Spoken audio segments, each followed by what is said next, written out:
Check, check. 1, 2, mic check. Sound check, 1, 2.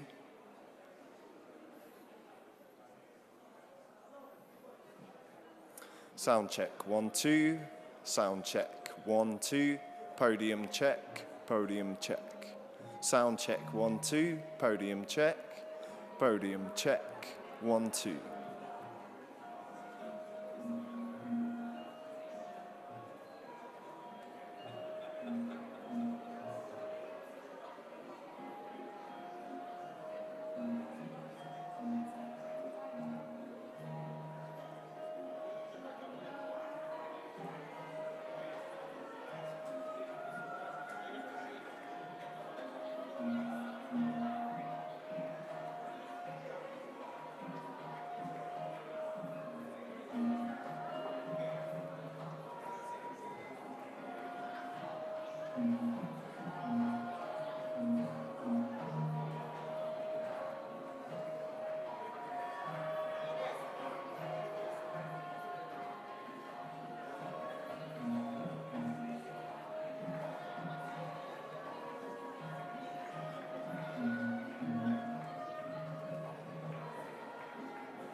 allora mi devo mettere qua quando li presento.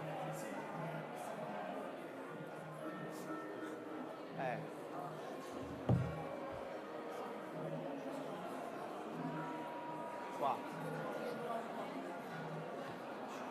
Speriamo bene.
Excellencies, ladies and gentlemen, we kindly ask you to please take a seat.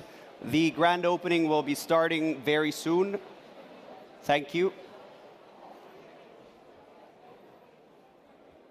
Adesso che entrano questi qui, ci facciamo una foto qui davanti, mi diceva.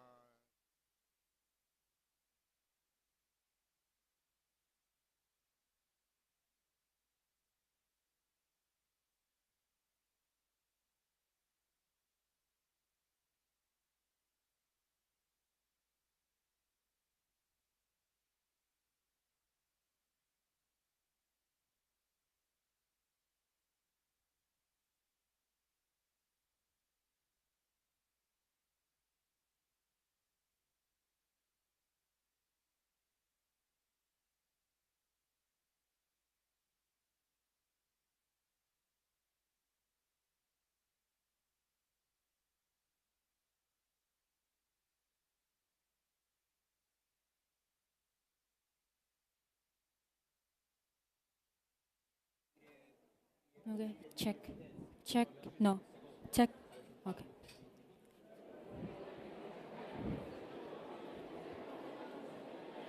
Excellencies, ladies and gentlemen, may we invite you to take a seat because the grand opening will start very soon. Thank you very much.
Hello, everyone. How are you doing? Hello, World Food Forum.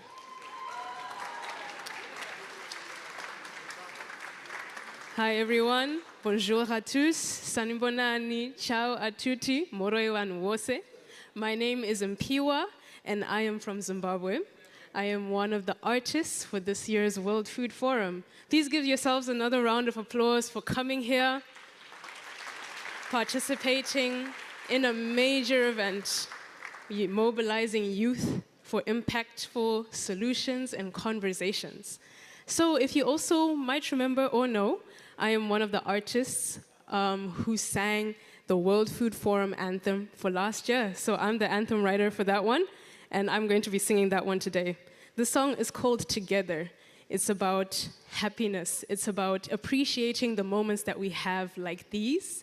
It's about convening, putting together youth in empowering positions so that they can be given the right to speak, the right to come up with good solutions. So how about we enjoy ourselves today?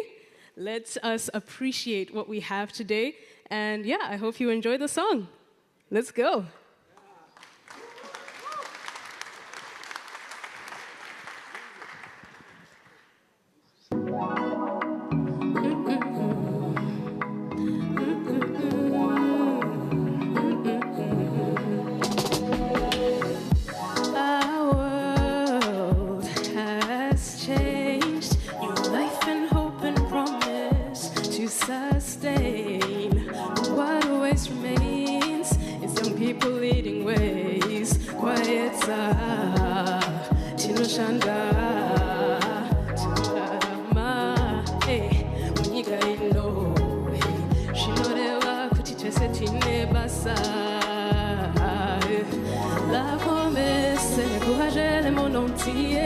Notre responsabilité de créer l'égalité.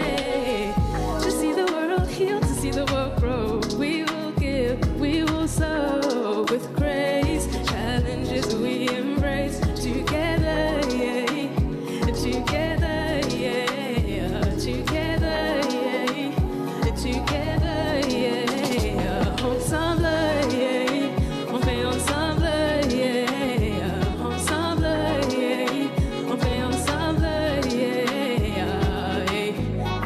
Some more energy from you guys. I'm about to sing the second verse. Yeah, that's better. In harder times, we break the chain and unify. Pamwechete chinokunda, tikabachana chinobudirira, chiriwadiki asi chinokwanisa. Amusiri kuti tiri vanhu venyasha. To see the world heal, to see the world grow. We will give, we will sow with grace. Challenges we embrace together, yeah. Together, yeah. Insieme, yeah. Insieme, yeah. Ensemble, yeah. On fait ensemble. Insieme, yeah. Insieme, together, yeah. Together, ensemble, yeah. Ensemble, yeah. Je veux que tout le monde guérisse. We also want to see a world that's advancing sustainably and inclusively. And we shall do that together. Thank you. Thank you to Mpiwa Gwindi, World Food Forum 2023 anthem singer, for this great performance. Good morning, good afternoon, and good evening, Excellencies, distinguished guests, youth leaders, and esteemed participants joining us here in FAO headquarters and online. It is a true pleasure to welcome you to the grand opening of the World Food Forum 2024. My name is Lorenzo Gentile, and I'm part of the World Food Forum Youth Forum. And I'm Gayatri Gusti. I'm from the Chief Scientist Office here at FAO. It is truly inspiring to see so many passionate minds gathered here, both physically and virtually, united by a shared commitment to shaping the future of our agri-food systems. Today, we embark on a journey that began in 2021 as a youth-led initiative of the FAO Youth Committee and has since grown into a global platform of innovation, collaboration, partnerships, and solutions building. Indeed, Gayatri. When the World Food Forum started, it was a small yet ambitious initiative, an opportunity for young people to raise their voices on the critical issues facing our agri-food systems. Over the years, this initiative has evolved and expanded, becoming a cornerstone for fostering partnerships and facilitating multi-generational dialogue between youth, experts, and leaders from all sectors. For 3 years now, the forum also includes the FAO Science and Innovation Forum and the FAO Hand-in-Hand Investment Forum. And this evolution is a testament to the power of intergenerational collaboration and the impact of intersectoral partnerships along the 3 pillars of youth, youth, investment, and science and innovation. Yes, Lorenzo. And this year, we will also be hosting 3 special sessions during this important week. The first one is the Global Family Farming Forum, and then we also have the Global Hub on Indigenous Peoples' Food Systems meeting. And last but not least, the high-level Rome Water Dialogue on the global framework on water scarcity in agriculture. And of course, Gayatri, we should not forget that FAO's birthday will also be celebrated on Wednesday this week on World Food Day, starting a countdown to next year's 80th anniversary of the organization.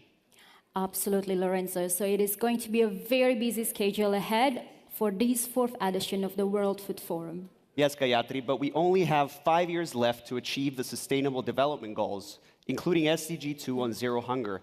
And this is why, throughout this week, we will explore innovative new ideas, learn from one another, and build the partnerships that are essential for transforming our agri-food systems in an inclusive way with women, youth, farmers, and indigenous communities in the driver's seat, leaving no one behind.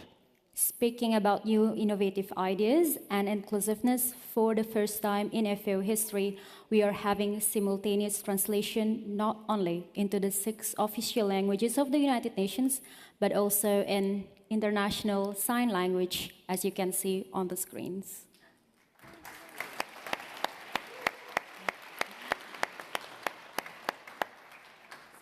Now, before we begin, ladies and gentlemen, let's take a moment to watch a short video to introduce this year's World Food Forum theme, which is Good Food for All for today and tomorrow.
The story of World Food Forum is one of growth, collaboration, and resilience. In just a handful of years, the World Food Forum has become a leading global platform where agri-food stakeholders share their solutions and work together across generations and sectors to create impactful change on the ground. And as we begin this year's forum, let us remember that the journey we are on is one of continuous learning and collective action. It's about finding new ways to support and empower one another for the present and the future of our agri-food systems. And we encourage all of you here in this room today and online to engage actively throughout this week, share your perspectives, and seize opportunities to shape global conversations and collective action. And now we're honored to introduce our host, FAO's Director General Chu Dong-yu, who has been an unwavering supporter of youth leadership and intergenerational collaboration. So without further ado, Director General, the floor is yours.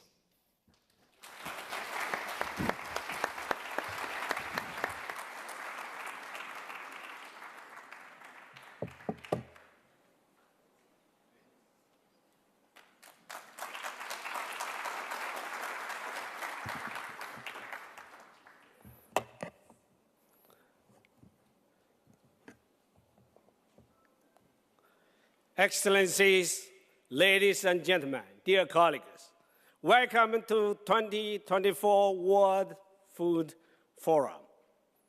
I'm truly delighted to be here today, launching the fourth edition of this forum, which was designed to celebrate FAO's birthday to establish a platform for scaling up agri-food system transformation and the challenging circumstances of COVID-19 pandemic.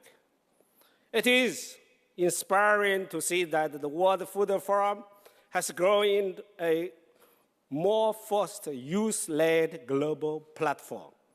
This independent and neutral space, initiated and hosted by FAO, striving to create a better world through the youth-driven transformation of global agri-food systems.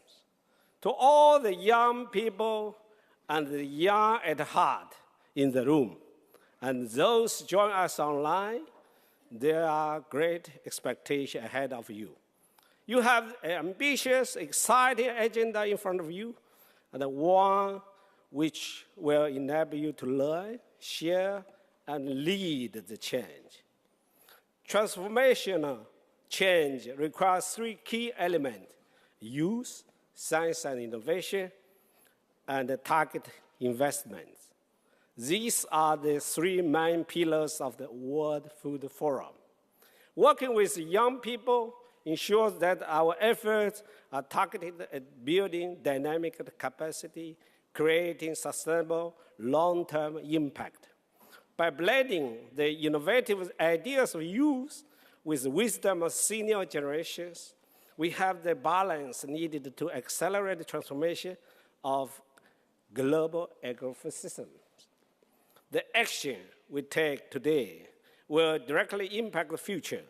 This year's theme, Good Food for All, for today and tomorrow, reflects the core of FAO's mission and brings together the importance of four betters: better production, better nutrition, a better environment, a better life, leaving no one behind. FAO is committed to supporting all members, particularly the most vulnerable, by working to ensure food security and nutrition for everyone. This effort goes beyond simply feeding people by producing more in line with the better production. It also encompasses providing access to healthy diet to ensure the better nutrition. The definition of food security is the sum total of the ensuring food availability, food accessibility, and food affordability. We must produce more with less, using technology, science, and innovation to increase efficiency, resilience, and sustainability for a better environment. By ensuring good food for all, both for today and tomorrow, we safeguard the right to the food and uphold the principle that the right to food is a basic human right and ensures a better life based on healthy food and a healthy environment for all, and leaving no one behind. Dear colleagues, investment with enabling policy is critical. Scaling up financing for food security and rural development is essential. And this involves not just the resource mobilization, but also identifying strategic investment opportunities that can have wide-reaching impact. The FAO Hand-in-Hand Initiative and its investment forum and the umbrella of the World Food Forum are excellent examples of this approach. In the coming days, we will witness how this initiative brings together national needs and opportunities with the right partners, investors, financial organizations, and all the private sectors and the traditional donors.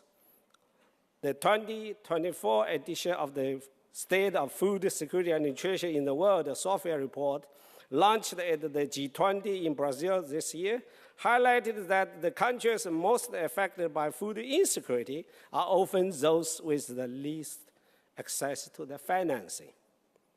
To solve this, we must rely on timely and solid information, data, science, and evidence to pinpoint need and develop effective solutions. This is the objectives of the investment forum through the innovative work of the related FAO geospatial platforms and analytic work that drives the hand-in-hand investment plans. In the world, where there's so many are suffering from food insecurity, conflict, the climate crisis, economic downturns, and more, we need a strategic approach to our vision and actions. We must maximize the opportunity available and make the most of the resources we have. Dear friends, it is our generational duty to empower the youth, especially those who are marginalized and have less access to the opportunities. We must involve them in decision-making process and create a space where their voices are heard. I hope that this week at FAO we take the steps toward achieving this goal and set an example for the others to follow. As we launch the 2024 World Food Forum, I urge all the young people and the young at heart to engage with us, to voice your concerns and to fight for what matters to your generation. Together, let's work toward a future that is more inclusive and more equitable, a future which ensures good food for all, for today and tomorrow. FAO is in your hands, and also the future will be. I thank you.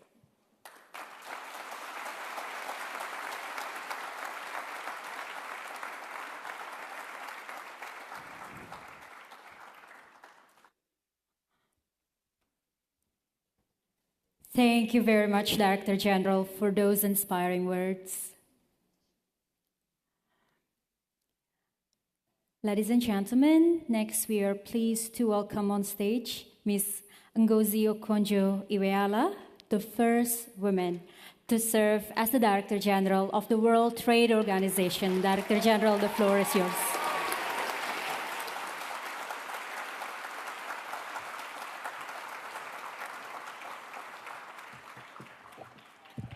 Well, good afternoon, and thank you for that very warm welcome. Your Majesties, Director General, my brother, Chu Dong-yu, Excellencies, distinguished delegates, ladies and gentlemen, I'm delighted to join you in opening this year's World Food Forum. I want to congratulate the DG, my brother, and the whole FAO team for this great occasion.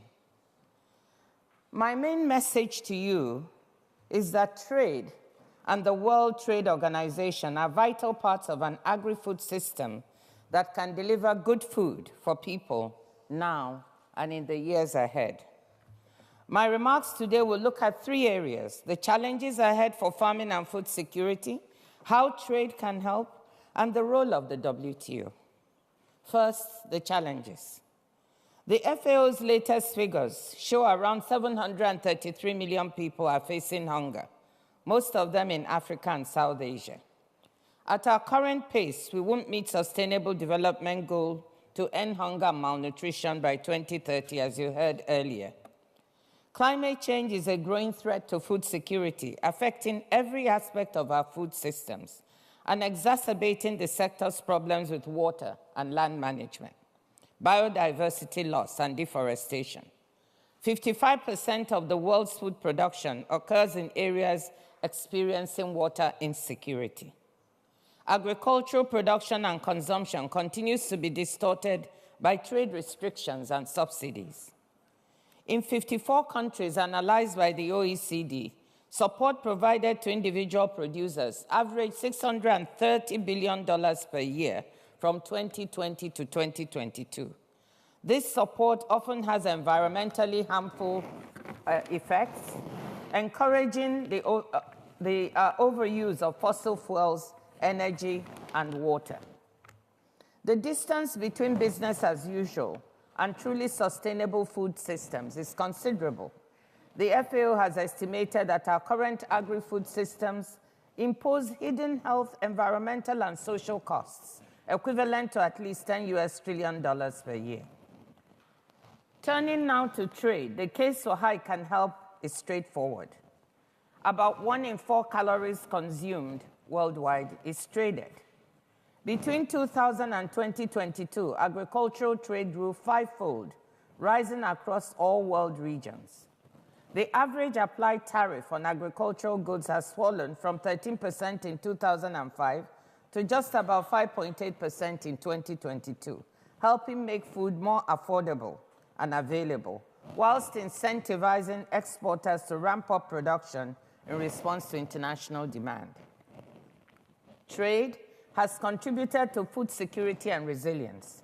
For example, when the war in Ukraine cut off Ethiopia from its traditional sources of wheat imports, the existence of deep and diversified global markets meant it could source from Argentina and the United States instead. The Global Commission on the Economics of Water, which I co-chair, will issue a report later this week that highlights the role of virtual water trade in agriculture through water used to grow or make a traded product. It notes that trade can help mitigate water-related pressures, provided water's price reflects its value and scarcity, with targeted subsidies, of course, to those who cannot afford to pay, by allowing countries with abundant hydrological resources to specialize in producing water-intensive goods for export to water-scarce nations. For example, there are export opportunities here for several African countries whom in new science have been found to have abundant and shallow underutilized groundwater resources, as well as land resources, provided, of course, these resources are well and innovatively managed.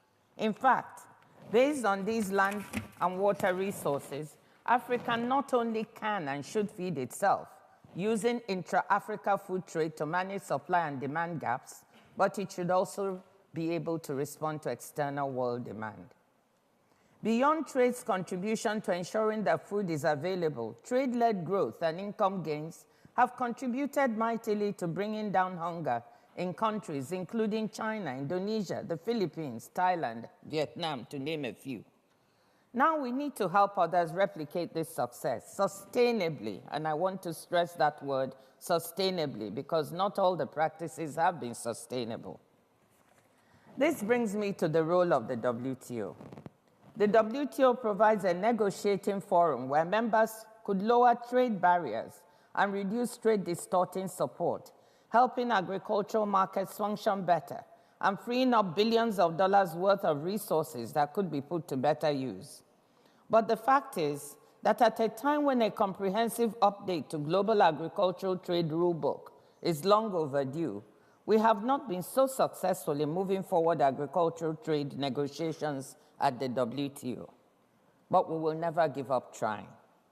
Agriculture and a well-functioning agricultural trading system is too important to the world. This past Thursday, I chaired a meeting of all WTO members where we looked at how to revitalize the negotiations and set the stage for delivering at least some concrete results by our next ministerial conference in Cameroon in early 2026. We have hard work ahead of us, and we also need political will. I implore all the food security and agriculture ministers here, and your majesties, and the presidents and prime ministers here, to back your trade ministers and the Geneva-based WTO ambassadors to exhibit appropriate flexibility in their negotiating positions so we can move past 2.5 decades of stagnation in agricultural negotiations to a new era of modern agricultural trade rules fit to help feed the 21st century world. In this regard, cotton, both a food and non-food commodity, is of paramount importance to several countries worldwide. Last week, I was in the Republic of Benin to mark World Cotton Day.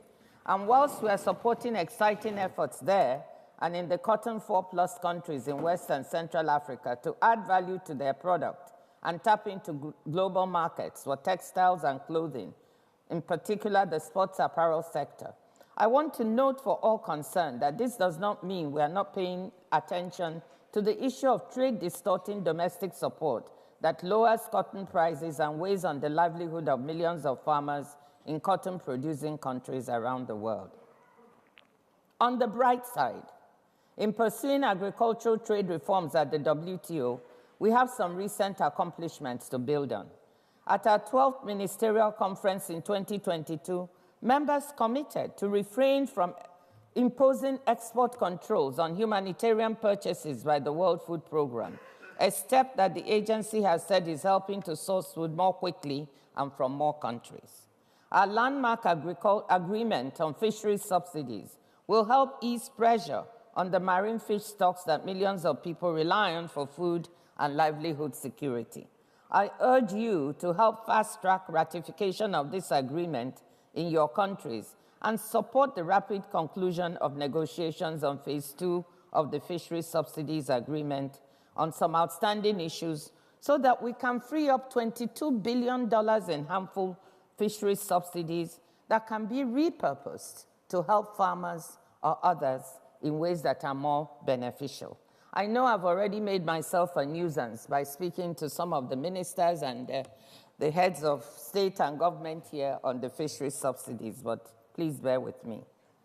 As I come to a conclusion, I want to take a moment here to highlight the WTO's appreciation for the work we do with the FAO. In this regard, I really want to thank DG Chu Dong-yu and Chief Economist Maximo Torero and their teams for the excellent collaboration with the WTO.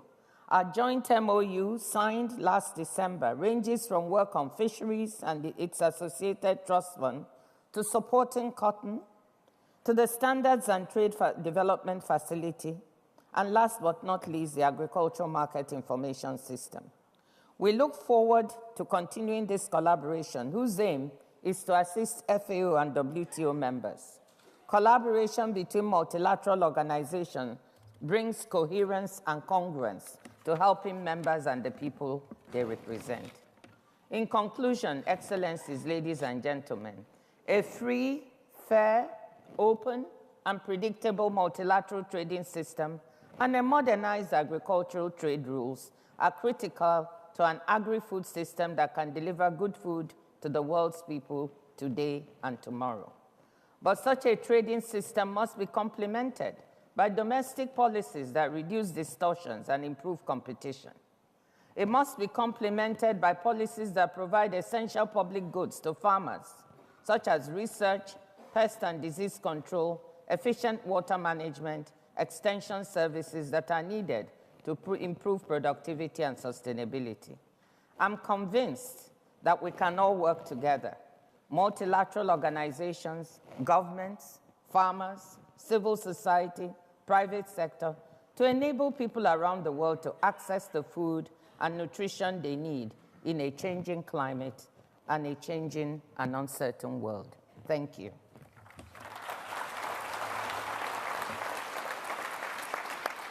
Thank you, Director General, for those inspiring words.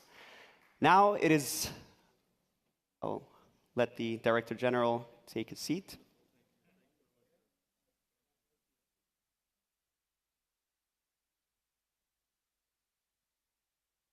Now it is our pleasure to introduce another leader dedicated to the transformation of our agri-food systems. Please join me in welcoming His Majesty King Mswati III of Eswatini.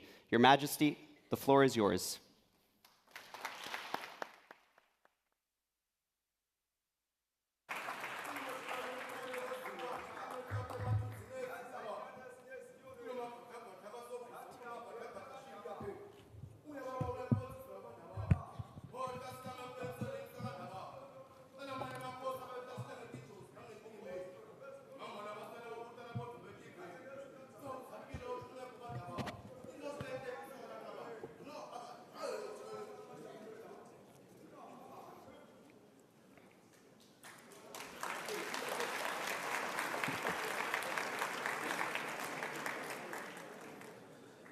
Your Majesty, King Letsia of the Kingdom of Lesotho, Your Excellency, President of Liberia, the Prime Minister of Bhutan, the Director General of Food and Agriculture Organization, the Director General of WTO, ministers, distinguished ladies and gentlemen. It is my honor to address this gathering of the World Food Forum here in Rome, Italy, held under the theme Good Food for All Today and Tomorrow. May we thank the Director General of FAO for convening such a forum, as well as providing the excellent facilities that have been placed at our disposals. As we gather here in this forum, we urge all countries to work together towards becoming self-sufficient in food production for the benefit of their citizens. Where there is surplus, we should encourage exports to needy countries of the world, particularly developing countries that may not have the financial resources to become self-sufficient. We take this opportunity to praise countries that have formalized trade agreements, that have structured preferential rates to promote exchange of agricultural goods.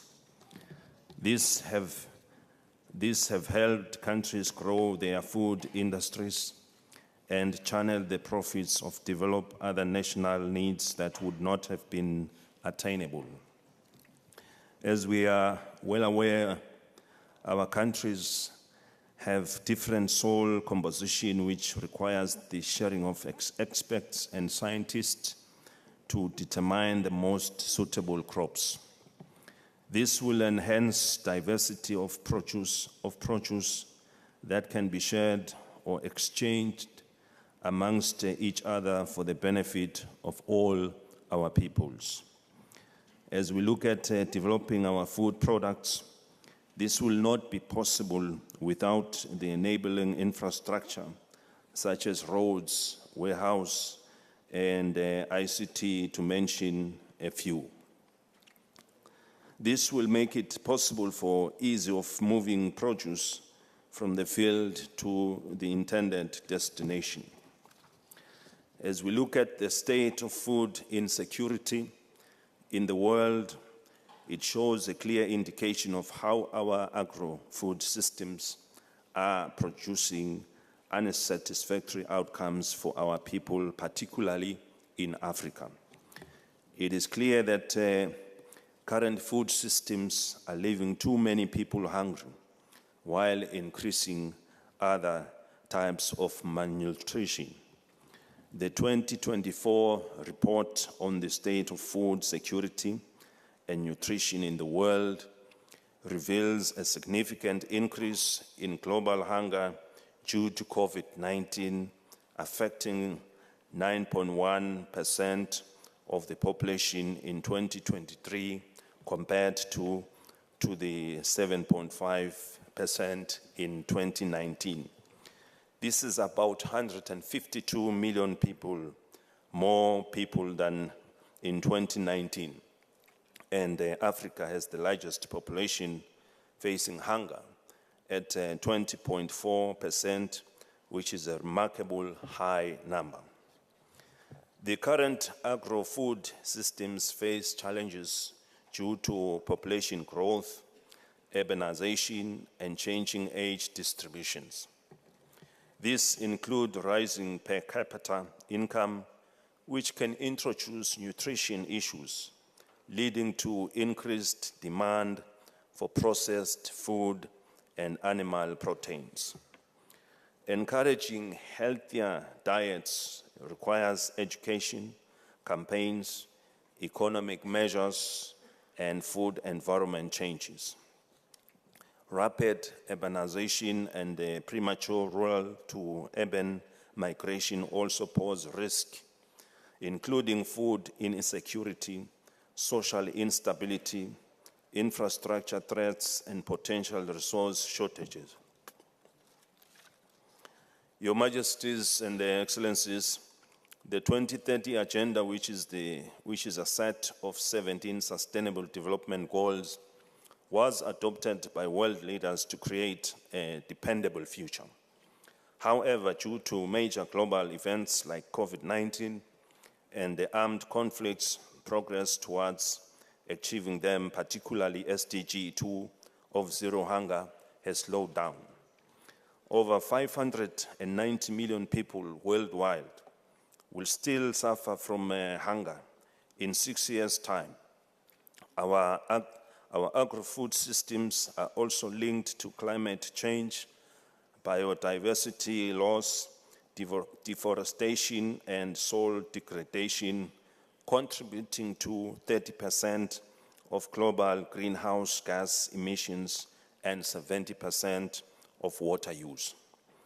The implication is that we need to take action today for the agro-food systems of today, but also of tomorrow.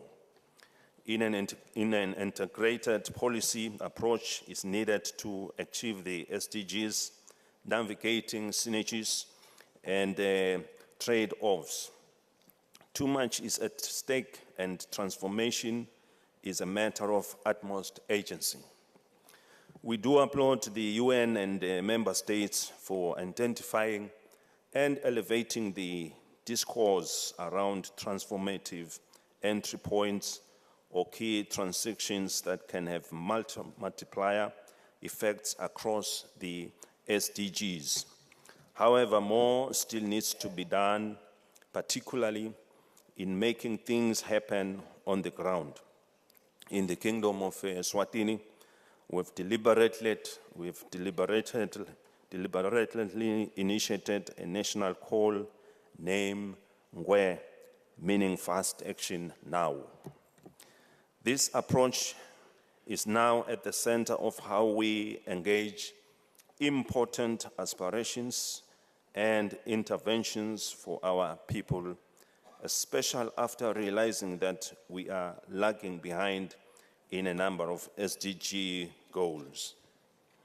We wish to share some practical approaches and recommendations which would like this forum to consider.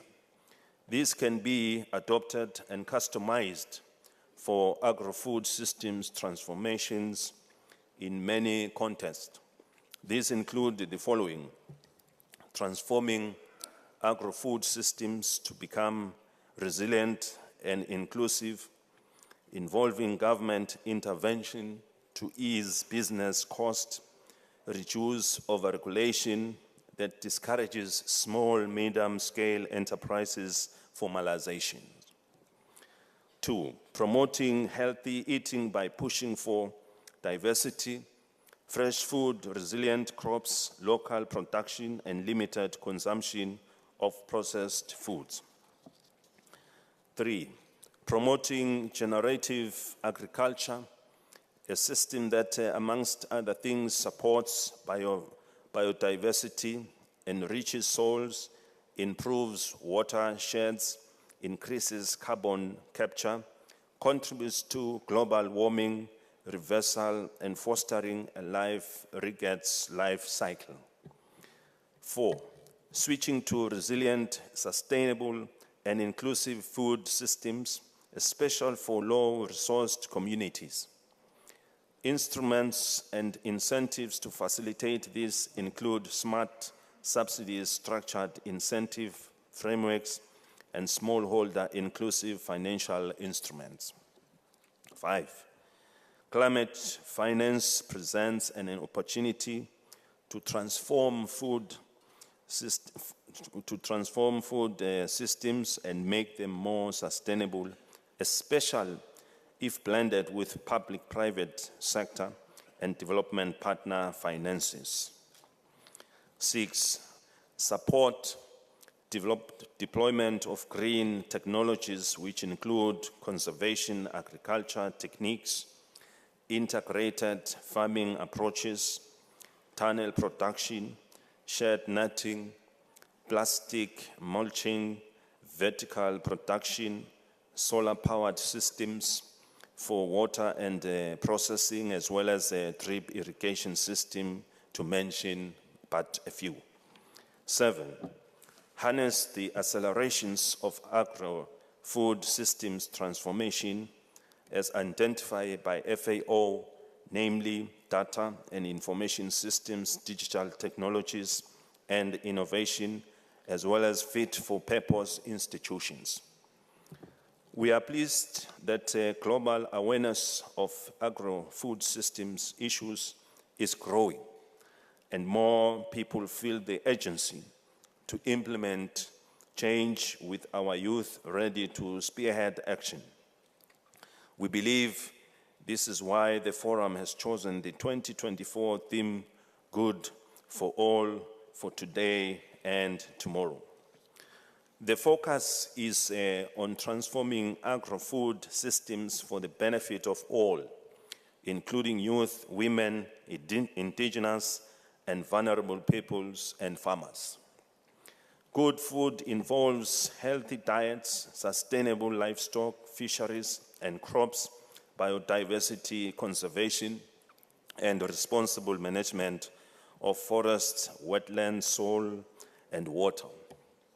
By forging new paths of action, including multi-sector and agent partnerships for agro-food impacts at the local, regional, and global levels, the WFF aims to achieve a more sustainable, resilient, inclusive, and hunger-free future for all. Your Majesties and Excellencies, a sustainable transformation of food and agricultural systems is required global at all levels. This will require international cooperation, including regional and South-South cooperation, as well as the engagement with different stakeholders. However, there are no one-size-fits-for-all solutions. Policies have to take into account local context, the impact of such transformations on the livelihoods of persons currently working in agriculture, and the job opportunities available to them. Good food for all for today and tomorrow means improved production, nutrition, environment, and a better life for all, leaving no one behind. Join us and take action for agro-food systems transformation and for our shared future. We commend and thank the FAO for its goals, programs, and support towards ensuring food security in the different countries. The Kingdom of Eswatini is one of the beneficiaries, which has seen an immense improvement in her food production initiatives. Excellencies, ladies and gentlemen, we must not rest until every country becomes self-sufficient. I leave you with a new word calling for action now, where I thank you. May Almighty God bless us all.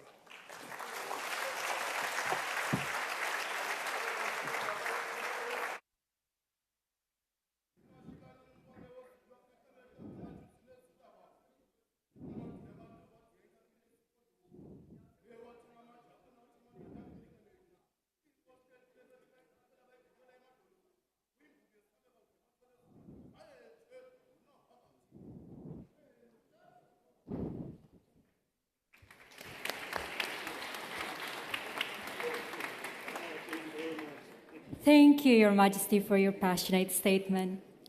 Now, we would like to call on stage His Majesty King Letsie III of Lesotho. The stage is yours. Oh, sorry.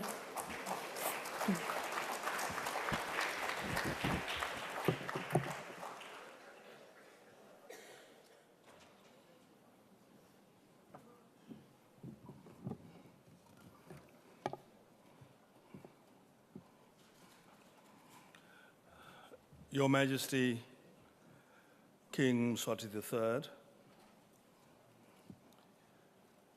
the President of Liberia, Prime Minister of Bhutan, FO Director General, Dr. Shu Donyu, and the Director General of the WTO, Your Excellencies, ladies and gentlemen, it is indeed a great honor and privilege to participate in this important forum.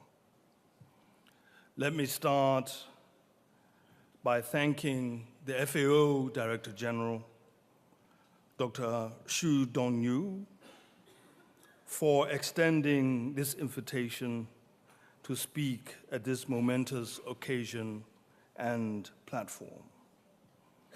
I would also like to take this opportunity to thank you, Your Excellency DG, once again for honoring my invitation to visit Lesotho and celebrate with us our bicentennial.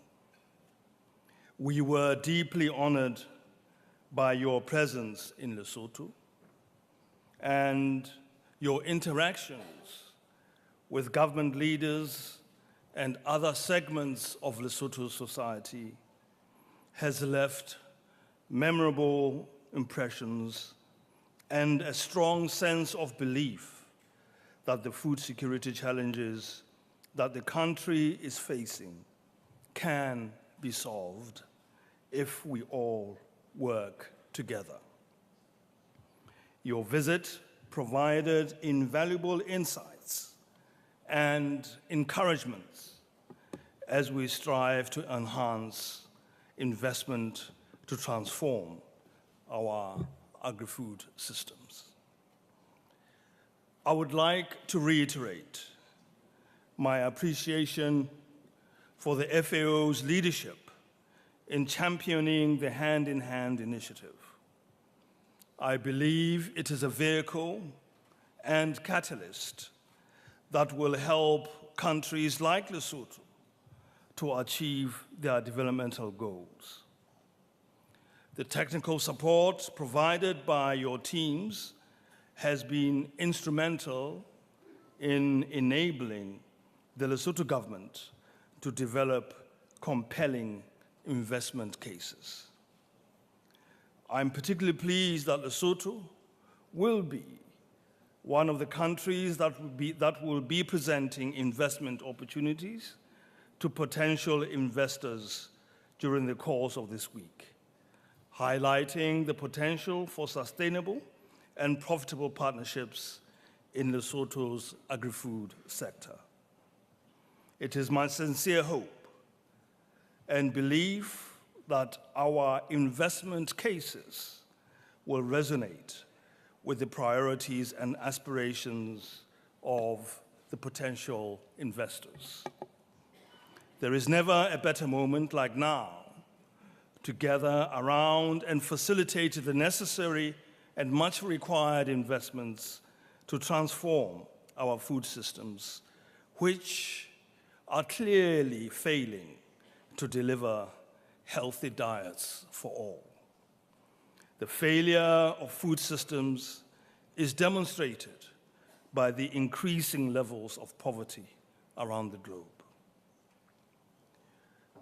As His Majesty has mentioned, according to the State of Food and Nutrition report, the proportion of the world population facing chronic hunger in 2022 was about 9.2%, compared with 7.9% in 2019. Regrettably, 20% of the world population that is facing chronic hunger comes from the continent of Africa. Whereas other regions like Asia, Latin America, and Oceania have an average of just 7.3%. The current situation in Southern Africa presents a complex challenge, and the unfolding El Niño phenomenon threatens food security across the region, as evidenced by recent emergency declarations in several countries. As a landlocked, low-income country, Lesotho faces significant hurdles in developing robust and sustainable agri-food system. Its unique geographical position, coupled with limited infrastructure and trade connections, represents a complex set of challenges that hinder its ability to achieve food security and economic prosperity. This calls for enhanced efforts to ensure inclusive and sustainable investment to increase agricultural production and productivity. The current state of our food systems necessitates urgent investment reforms to address interconnected challenges such as nutritional deficiencies, limited youth employment, and unequal economic participation. Many communities struggle with access to healthy and diverse diets, which negatively impacts the overall well-being of the individuals. Additionally, food systems fail to provide adequate job opportunities for the youth, limiting their economic potential, while smallholder farmers are disproportionately affected by the lack of sufficient economic opportunities. To tackle these pressing issues, a multifaceted approach is essential, focusing on private sector investment in agriculture, climate-resilient practices, and the development of inclusive value chains. Encouraging private sector investment is crucial for injecting capital, innovation, and efficiency into the food system, while leveraging international financing mechanisms. Prioritizing climate-proof agriculture through expanded irrigation and digital technologies will enhance food security and economic stability in the face of climate change. In Lesotho, collaboration with the FAO and other partners can and already is facilitating investments in water-intensive agribusinesses. Furthermore, promoting nutrition-sensitive and climate-smart value chains is vital for sustainable food security. This includes enhancing production and productivity through sustainable practices, promoting dietary diversity by supporting a wider range of nutritious food production, and diversifying crop cultivation to ensure balanced diets and income generation, and ultimately reducing this heavy reliance on single staples. Your Majesty, Your Excellencies, ladies and gentlemen, Lesotho's economic performance is reliant on agriculture, especially livestock, manufacturing, and mining. Although agriculture's contribution to the GDP of Lesotho is relatively small at about 4.3%, it is still the country's most important generator of employment, with 44.3% of the population formally employed in agriculture. While the average contribution of agriculture to the GDP over the last 5 years is only 6%, the sector supports over 70% of the population, which partly explains why 20% of the population is food insecure and 34% live below the international poverty line. These grim pictures and figures point to the failure of our national agri-food system.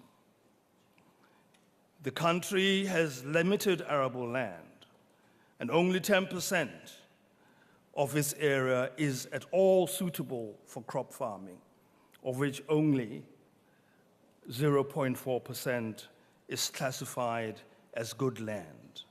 And yet, more and more of that land is either let fallow or taken up by residential developments. The country's terrain, with steep slopes and highly erodible soils, makes it less suitable for most crops. This calls for a deliberate effort in identifying niche crops that are agroecologically suitable for the different regions of the country. In addition, special focus should be paid on promoting commercial livestock production, as the country is more suited for this type of farming. Beyond the binding constraints of arable land size, terrain, and the geographic position, Lesotho's agriculture is prone to impacts of climate change and climate variability. The cycle of drought is now coming within intervals of 3 years, with a devastating impact on agricultural production, pushing a sizable proportion of the population into poverty and food insecurity. For instance, the Vulnerability Assessment Report projects that 700 people will need food assistance between now and April 2025.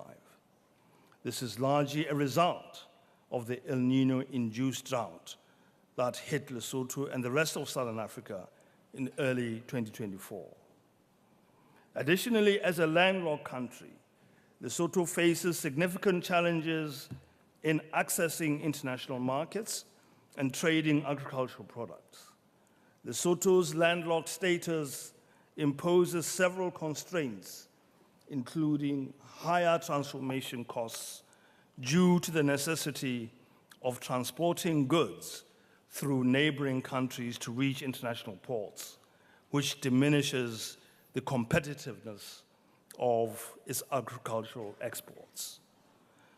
But despite these challenges, Lesotho, like other LLDCs in sub-Saharan Africa, have opportunities to transform their agri-food system. By investing in sustainable agricultural practices, improving logistics and the associated infrastructure, promoting value addition and exploring alternative food sources, the country can enhance its food security, create jobs, and improve livelihoods. Potential strategies for improving Lesotho's agricultural sector include encouraging the cultivation of a wider range of crops, particularly climate-resilient varieties, to enhance dietary diversity and reduce dependence on staple foods. Promoting food processing industries can increase the value of agricultural products, create jobs, and decrease reliance on imports. Additionally, exploring inland aquaculture, such as fish farming in ponds or reservoirs, can provide a vital source of protein and diversify the food supply.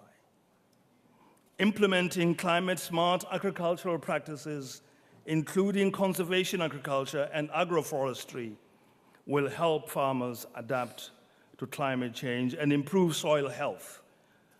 Furthermore, strengthening regional cooperation with neighboring countries can facilitate trade, improve market access, and enhance food security. Your Excellencies, ladies and gentlemen, food systems are complex, and no actor can single-handedly drive the transformation process and win. Let's forge collaborative partnerships and work together to transform our agri-food systems and alleviate poverty and malnutrition. There is need, therefore, for collective action at global, continental, and sub-regional levels to create new knowledge, share and broker knowledge, pool resources to enhance investments, and implement innovative measures to address the development challenges that we face. Excellencies, Your Majesty, Excellencies, ladies and gentlemen, I thank you for your attention. Thank you.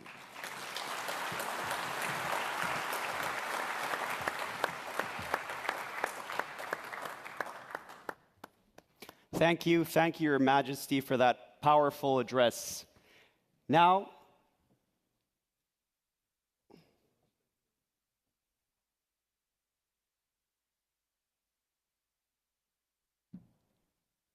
thank you again, Your Majesty. Now we will turn to our first youth panel, which will focus on the theme of leaving no one behind. And I welcome on stage Robin Wu, along with 3 young panelists, Lisa Nelly Tam Tam, Indigenous youth leader and founder of Nabanga Society, Sarah Kate Smith, the World Food Forum Youth Policy Board member, and Maweji Harbert from the World Farmers Organization. Robin, over to you. Thank you so much, Lorenzo. Thank you. 大家好, hello everyone. My name is Robin. I'm from China. I work on climate and nutrition here at FAO. Today, joining with me are 3 talented youth representatives, Lisa, Sarah, and Harbert. Welcome, welcome, and welcome to this first youth chat of the day. Okay, we all heard from our previous distinguished guests. Transforming agri-food system is so crucial for achieving good food for all today and tomorrow, especially in the face of climate change and other challenges. So I'm eager to learn from you how we make sure this transformation is inclusive, leaving no one behind, and especially for the most vulnerable groups, marginalized, underserved, including rural women and girls, indigenous people, youth. I can continue my list, but how we can include them in this process, and what might be some of the effective ways to break down the barriers. So, let me start with Sarah. Sorry, let me start with Lisa. Please, take the floor. Okay. Hello, everyone. My name is Lisa, and I proudly represent the indigenous peoples of Vanuatu, a small Pacific island nation. As a passionate advocate for indigenous cultural preservation, sustainable food systems, and climate action, I'm honored to be here today. Imagine a world where everyone has access to nutritious food and equitable opportunities. To make this a reality, we need to ensure that indigenous peoples are at the forefront of food system transformation. We must adopt strategic approaches that truly include indigenous peoples. This means that first and foremost, indigenous peoples must be included in decision-making through participatory approaches. We must be empowered beyond consultation through capacity building and resource support. And that must be done by providing affordable funding to fuel our initiatives. Furthermore, in order to transform food waste, we must realize the importance of respecting and promoting indigenous peoples' food and knowledge systems and supporting community-led initiatives that prioritize local leadership and women's empowerment. In order for a truly transformative future for food systems to come to fruition, we need inclusive policies that dismantle discriminatory regulations, and we need initiatives to expand affordability to technology and market access. But we can't stop there. We must confront the barriers holding indigenous peoples back. Indigenous peoples face barriers such as land ownership inequality, limited access to finance, exclusionary agriculture, silent voices, and climate change. Land is a fundamental right and its loss stifles progress. We recognize the damaging effect that climate change and conflict has already had on our traditional foodways, but we also recognize that there is much that can be done. Our indigenous communities need affordable funding solutions, disability-inclusive practices, and food initiatives must promote peace, adaptation, and resilience. We must amplify indigenous people's voices in decision-making, and only then will we be able to tackle these challenges head-on. As a young indigenous Pacific Islander, I stand before you today to urge key stakeholders, companies, civil societies, private sector companies, research institutions, international organizations, and local communities to join forces with our underrepresented communities around the globe. Together, we can create inclusive food systems that benefits everyone. Thank you so much. Thank you so much for your powerful intervention, Lisa. Thank you so much. And I totally agree with you that indigenous people must be at the forefront of the agri-food system transformation. And took some notes. You just mentioned, I think, amplifying indigenous voice in decision-making processes is vital to ensure that unique perspective and knowledge system being respected and integrated. Thank you so much. I just wish to share everyone that there are indigenous people tents in front of the FAO building, so you are definitely welcome to join Lisa and other young at heart indigenous colleagues for their discussions, consultations, performance, and even food. So thank you so much, Lisa. Thank you. Now, I would like to turn to Sarah. What will be your perspective? Over to you. Amazing. Well, thank you so much for having me. My name is Sarah Kate Smith, and I'm very proud to be here representing the World Food Forum Youth Policy Board from Canada. I'm a senior policy consultant with Clear Strategy. I'm a member of the Canadian Agriculture Youth Council. And before that, I was a 4-H member who grew up on a family forestry and farming operation. Thank you. In our quest for good food for all, for both today and tomorrow, we know that true transformation can only occur when all voices are at the table. I'm pleased to be here today to speak about the importance of youth voices in agri-food systems transformation. I know, and I don't pretend to speak on behalf of all youth, but I truly hope that I can capture the sentiment that many of us are feeling today. Youth engagement in agri-food systems transformation is not just a noble idea or something that looks good on paper. It is a necessity to ensure the buy-in and investment needed for the succession of our sector. Youth bring innovative ideas, fresh perspectives, and a deep understanding of the emerging technologies that will drive efficiency gains within our food system. However, youth and new entrants face challenges that need to be addressed. From the need for improved training to access the technical skills needed for participation in the green economy, from the mentorship needed to address labor market challenges, to on-farm regional knowledge transfer, all the way to the specific policies and lending solutions required to improve access to markets, land, and capital. All of these challenges underpin the need for youth and new entrants to be engaged in the policy processes that will support the transformation of our agri-food system in a way that addresses these challenges. It is not just youth issues that youth need to be consulted on. It's all of the issues facing our agri-food system that require the perspective of current and future participants. What we need is sustained, structured, and regional dialogue between policymakers, youth, and industry leaders. We need permanent seats for representation or consultation in decision-making bodies. We need forums just like this one to be able to share ideas and innovation and new perspectives in a safe space.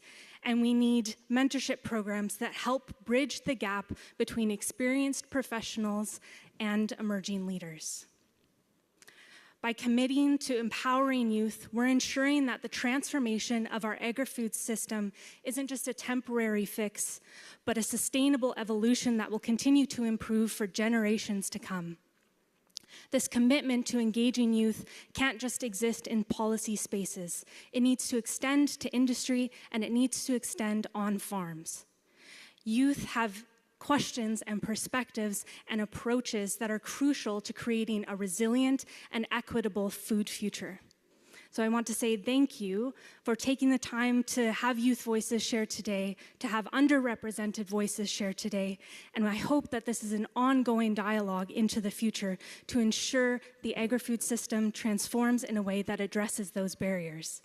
As youth, we are invested in this sector, we are committing our futures to this sector, and we are here because we know that the policies implemented today are shaping the food system we will have to operate in tomorrow. Thank you. Thank you so much, Sarah, for bringing a strong youth voice and also sharing some of those concrete suggestions on how we can empower youth being part of the decision-making processes. You know, it just reminds me, like, this year's development of World Food Forum, our Director General mentioned this morning, we have the national chapters. We have already 14 national chapters launched, and there will be 11 of which will be launched this week. And also we have the Policy and Deliberation Challenge.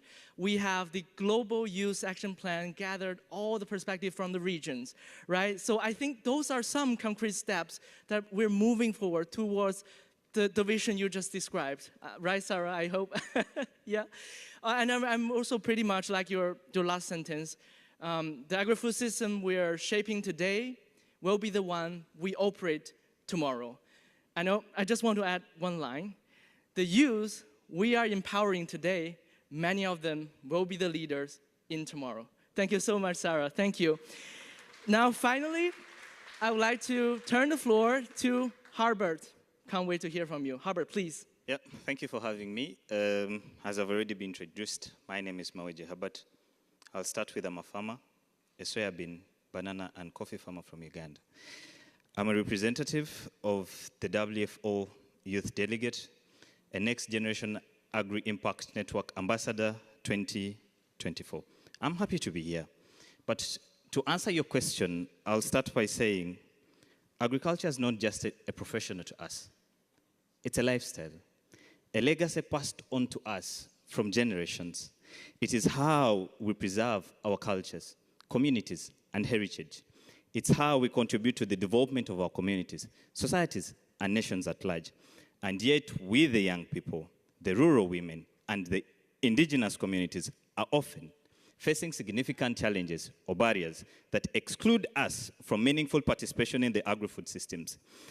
Access to resources, land, finance, climate change, cultural barriers, minimum representation decision-making processes, like you said, are some of the challenges that are affecting the young people that are directly impacting the agri-food sector.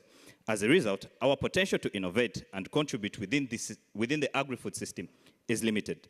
To transform the situation, we first need to acknowledge that young people have an active role they are playing in contributing to food systems. They are contributing in food systems.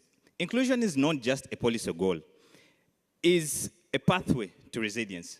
When young people are empowered, we bring innovative solutions. We bring innovative solutions to enhance resilience, climate change, food security, and economic equity within our communities and societies where we come from. Globally, young innovators are making change, from developing food banks in Bolivia, drone technologies in Nigeria, to mindset, microfinance, access to young people, like a young person in Colombia is providing micro loans to his young fellow farmers. What are we saying? what do we need to do for us to be in position to have more young change makers that the list I've mentioned?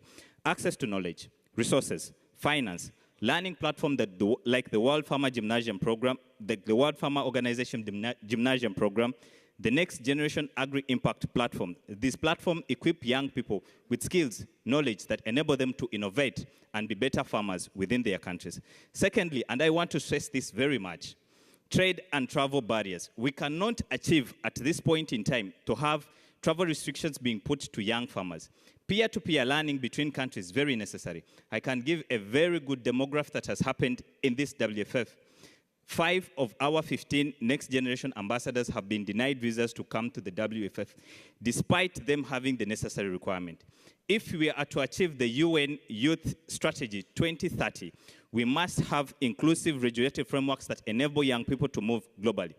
As we move, thank you. As I conclude, investing in digital technology, youth participation in policy-making processes will empower young farmers and enable sustainable regional and global food systems. I want to conclude by this. By thinking globally as we are here and acting locally, we can enhance and unlock the full potential of young change makers. I thank you. Thank you so much, Harbert. Bring us very, very strong farmer perspective, and those are the challenges they're facing. And also, you pointed out a few solutions, I would say, like knowledge exchange, access to resources, financial inclusion, right? So thank you so much. Thank you so much, Harbert. And you will see Harbert tomorrow as well, because tomorrow there will be a global family farmer forum opened tomorrow. So, and that's all my panelists. I'm so happy that my panel, actually, I just met them this morning.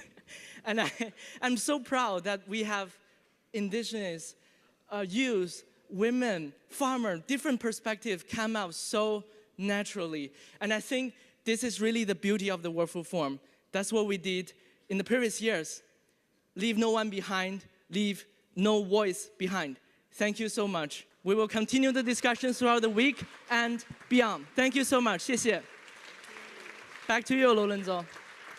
Thank you, Robin, and to all of our youth panelists for such thought-provoking discussions. And it is clear that we cannot transform our agri-food systems if we do not include youth, women, farmers, and indigenous communities.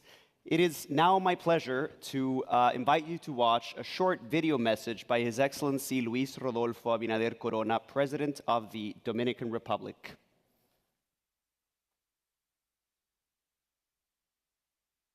Damas y caballeros, hoy me dirijo a ustedes con un profundo compromiso hacia un tema esencial para el bienestar de nuestra nación y de toda la región: la lucha contra el hambre y la malnutrición. Nos encontramos en un momento crucial para reforzar nuestro compromiso con la seguridad alimentaria, un reto que requiere de acción inmediata y sostenida. En la República Dominicana hemos sido testigos de la importancia del sector agropecuario como pilar en la disponibilidad de alimentos.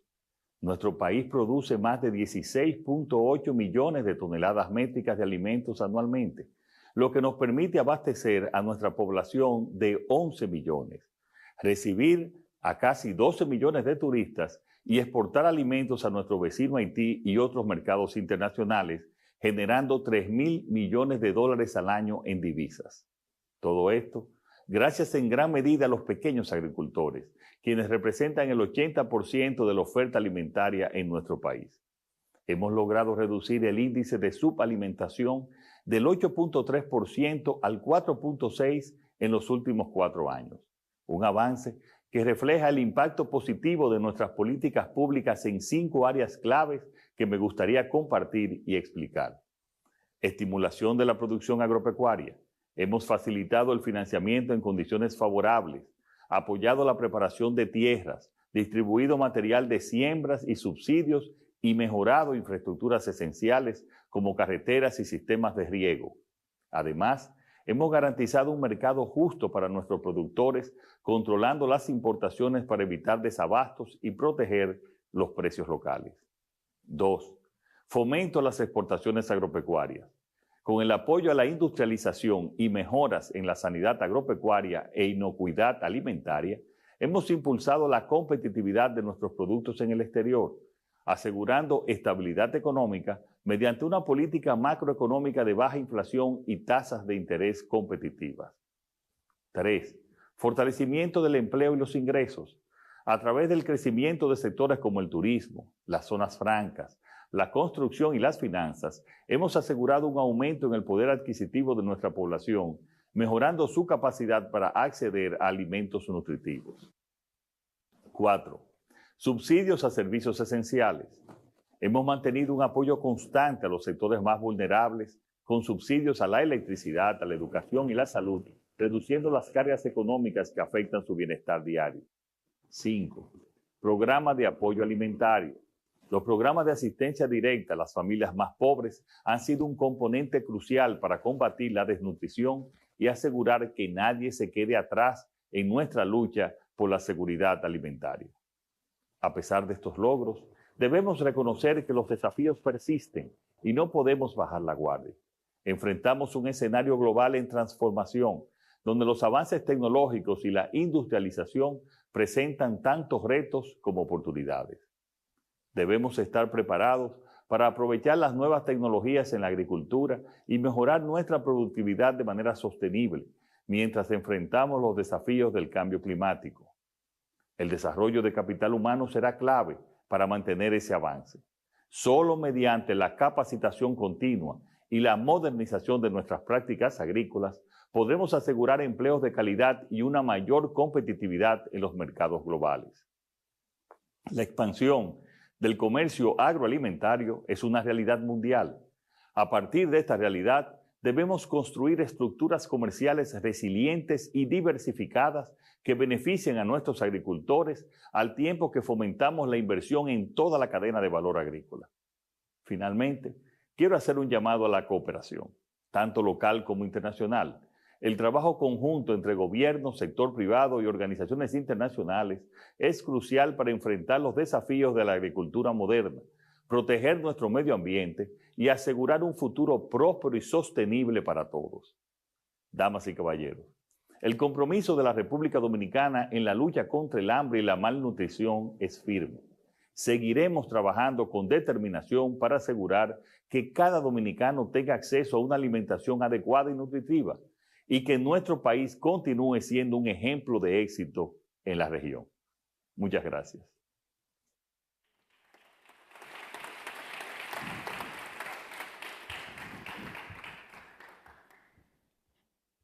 Thank you, Your Excellency, for this message. Ladies and gentlemen, now we are going to shift gears and take a moment to enjoy a cultural performance by Unima Indonesia. Unima will bring in performers that will showcase the Nunggal Padi dance, originating from East Kalimantan in Indonesia, that celebrates agricultural cycle, depicting the planting of seeds, cutting of rice during harvest. This dance is commonly performed on significant occasions and during harvest festivals, symbolizing the connection between farmers, land, and the goddess who provides abundance. Now, let's enjoy the performance.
What a fantastic performance. Thanks to our dancers for that. We will now hear from His Excellency Joseph Numa Boakai, President of the Republic of Liberia. Your Excellency, the floor is yours.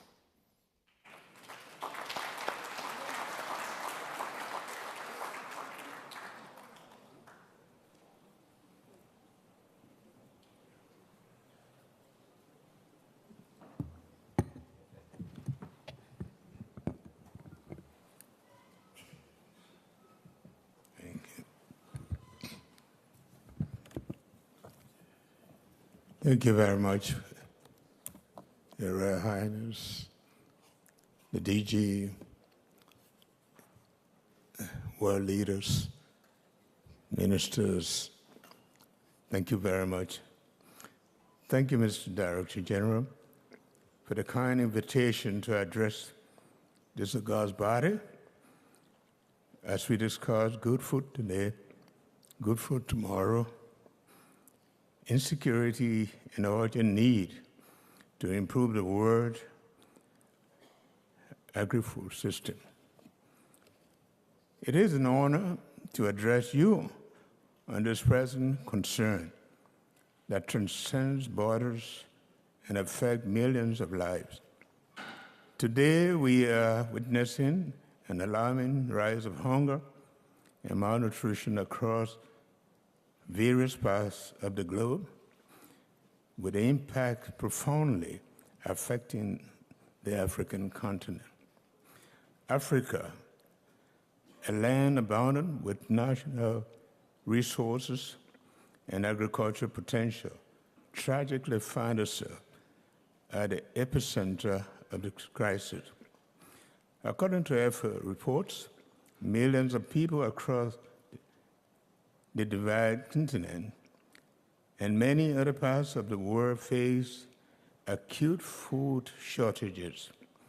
The stark reality is that despite its fertile soils and vibrant cultures, Africa is beset by complex challenges such as climate change, conflict, economic instability, inadequate infrastructure investment in agriculture. These factors have not only aggravated the food crisis, but have also deepened vulnerabilities within communities, limiting their access to adequate nutrition and a means for improving their lives. Today, 1 in 5 people in Africa go to bed hungry. A statistic that compels us to act decisively.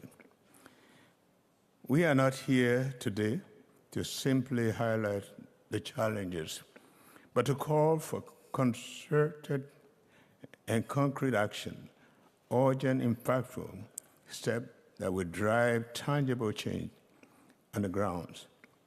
Liberia stands ready to contribute to this global movement for food security by sharing our vision and experience in building an inclusive, resilient, and transformative agri-food system, one that can deliver sustainable food security and nutrition for our people, not just today, but for the future.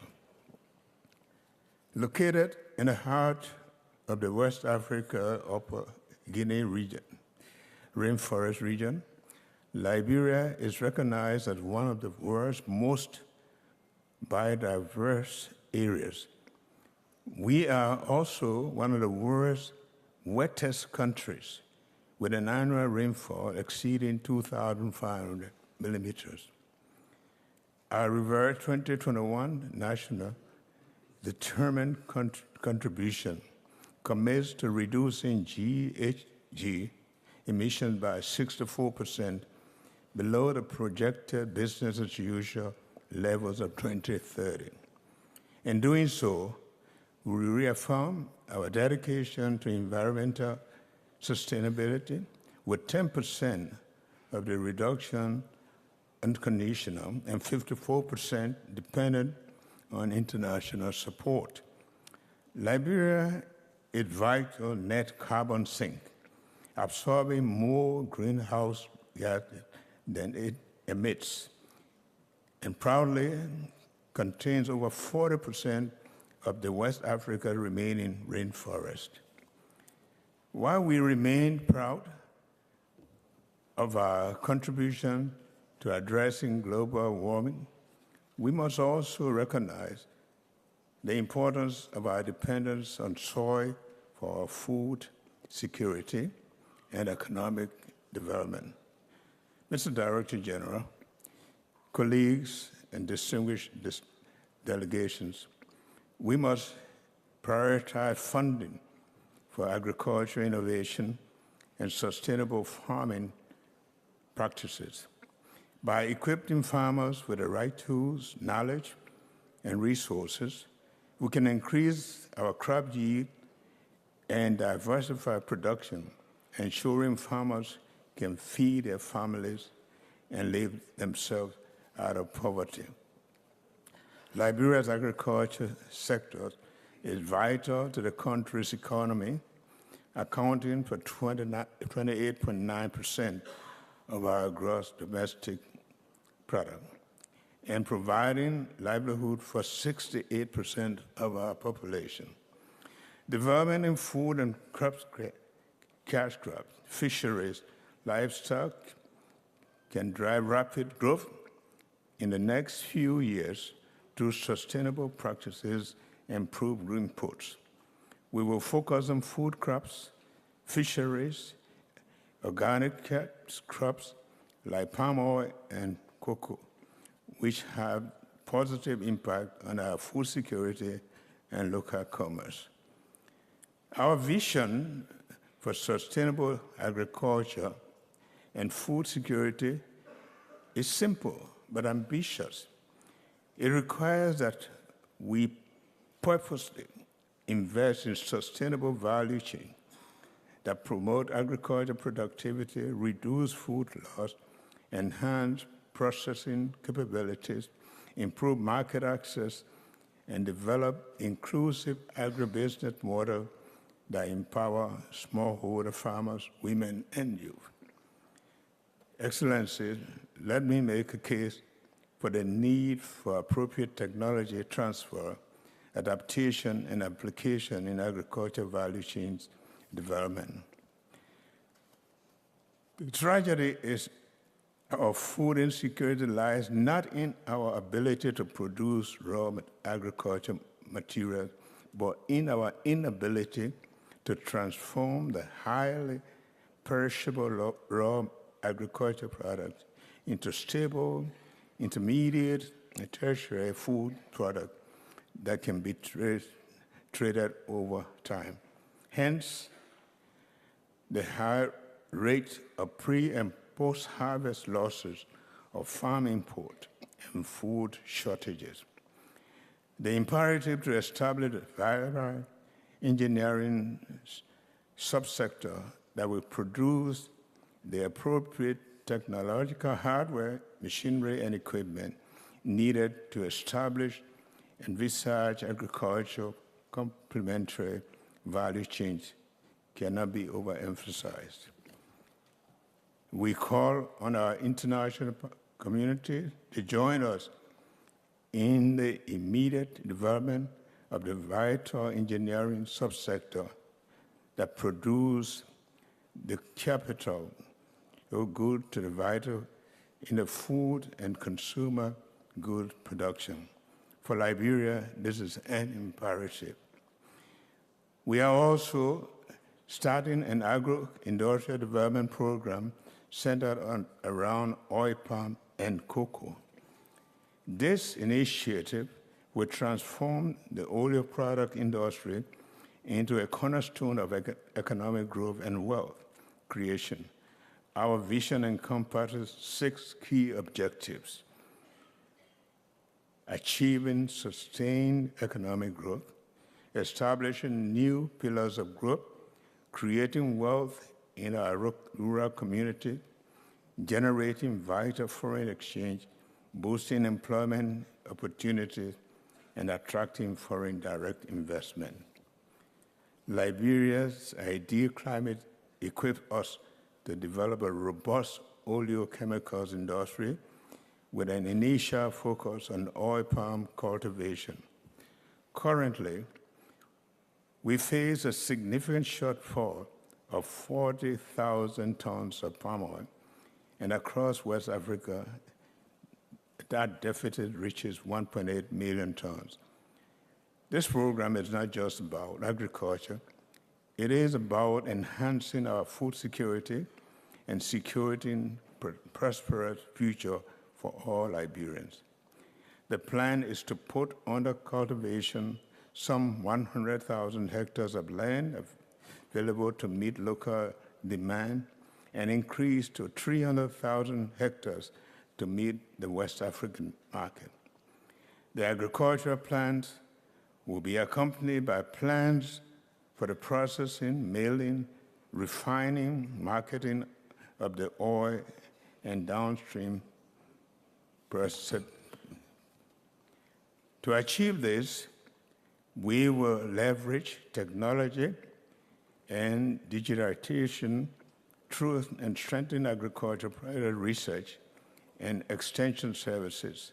In addition, we will remain sensitive to conservation commitments, and we will improve access to finance by establishing an agricultural enterprise development bank. Mr. Director General, colleagues, and distinguished participants, as we forward the future and begin preparing good food for today and tomorrow, we must act with urgency, determination, and focus, targeting the following areas. One, support for local food system. Let us commit to bolstering local food production network by investing in the rural infrastructure such as roads, markets, and storage facilities, so we can improve supply chains and decrease the post-harvest losses, supporting small farmers, corporations, and smallholders. Initiatives will empower communities and foster resilience. Number two, promoting climate resilience. Climate change is an undeniable reality and a significant threat to food security.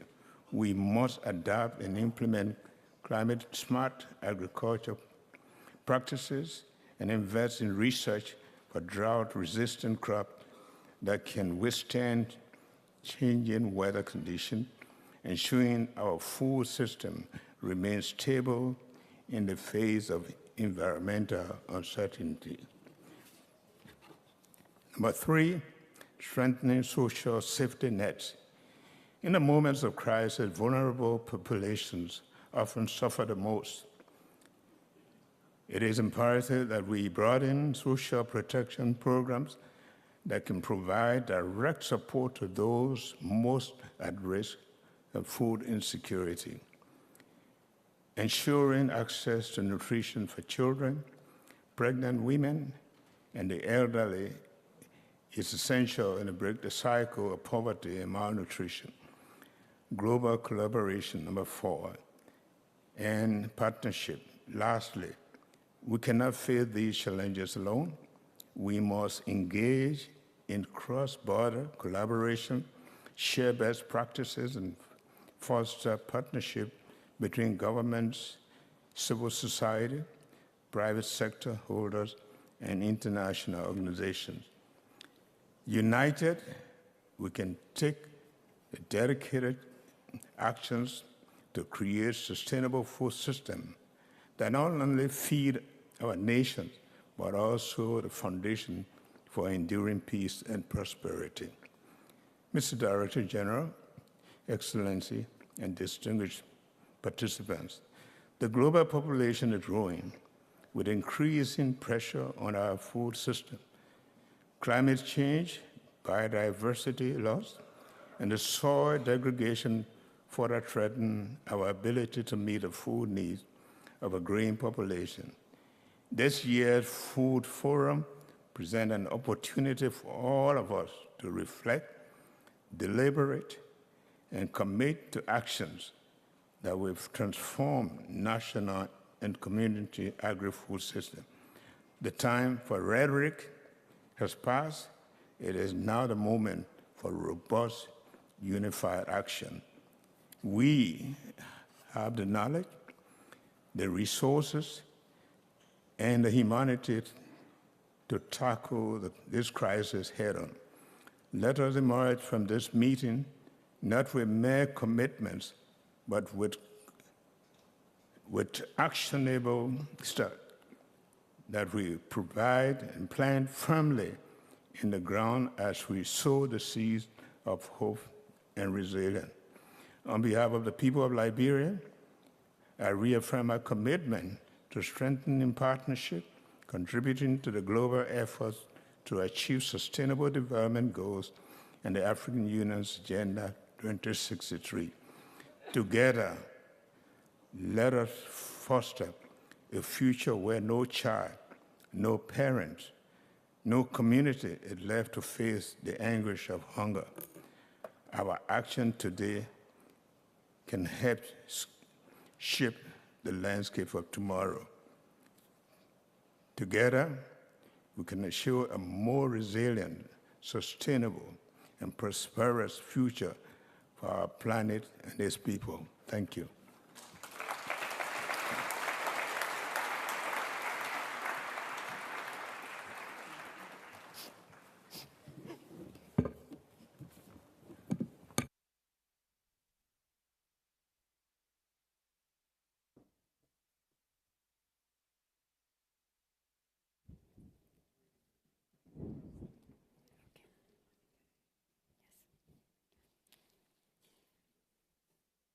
Thank you very much, Your Excellency, for your inspiring words. Ladies and gentlemen, we have heard so many incredible ideas and inspiring words this afternoon. We will now move on to the second youth panel, which will focus on knowledge and innovation for agri-food systems transformation. I welcome to the stage Tarini Gupta, a member of the Young Scientist Group of World Food Forum, along with panelists. One person will join us online, Haula Brugui from the University of Sousse in Tunisia. May we have Haula online? And then also Ms. Malia Elena Tukere, an indigenous youth from Ecuador who is a participant for the World Food Forum Youth Food Lab. And then Jacqueline Oily, the winner of the Transformative Research Challenge for One Health in 2023. Tarini and the amazing ladies, the floor is yours. Thank you so much, Gayatri, for the introduction. And good afternoon, everyone. I'm sure we're all feeling very energized after the wonderful performances from this morning. It is a pleasure to welcome you to the second panel of the grand opening of the World Food Forum on Science and Innovation to Transform Agri-Food Systems. As we know from our discussions, collaboration, innovation, and scientific advancements are really key to addressing different challenges posed by our agri-food systems. And as we learned from the first panel, youth are really at the forefront of addressing these challenges. So we're very lucky to have with us today Dr. Kaula, who's joining us online, Maria Elena, and Jacqueline, who will be sharing their perspectives and insights on agri-food systems transformation. Now, without further ado, I'd like to ask my first question. So how do you think we can leverage scientific advancements and innovations to transform agri-food systems and ensure better food for all for today and tomorrow? Dr. Kaula, let's begin with you. Merci. Thank you. Un sincère remerciement tout d'abord à la FAO pour cette belle opportunité. Un grand plaisir d'être là parmi vous aujourd'hui à The World Food Forum. Comme vous le savez, l'agriculture doit nourrir environ 10 milliards d'individus d'ici 2050. Alors, quelle serait la solution? Ça serait certainement la transition d'une agriculture conventionnelle à l'agriculture de demain, dite aussi l'agriculture de précision ou l'agriculture numérique, dont les principaux objectifs sont l'augmentation des rendements et la stabilité de la production, améliorer le revenu des agriculteurs, diminuer l'utilisation des intrants et par conséquent, minimiser les impacts négatifs sur l'environnement. En effet, une production agricole durable ne peut être assurée qu'avec une utilisation rationnelle des engrais et des produits phytosanitaires. Prenons par exemple le travail du sol en mécanisation agricole. Réduire l'intensité du travail du sol permet de réduire la consommation du carburant, réduire le dégagement des gaz à effet de serre et par conséquent préserver la plante, la fertilité du sol et l'environnement. Acquérir plus d'informations sur les parcelles agricoles permet donc d'assurer une gestion plus précise des intrants au bon moment et avec la bonne dose pour un système de production durable et résilient au changement climatique.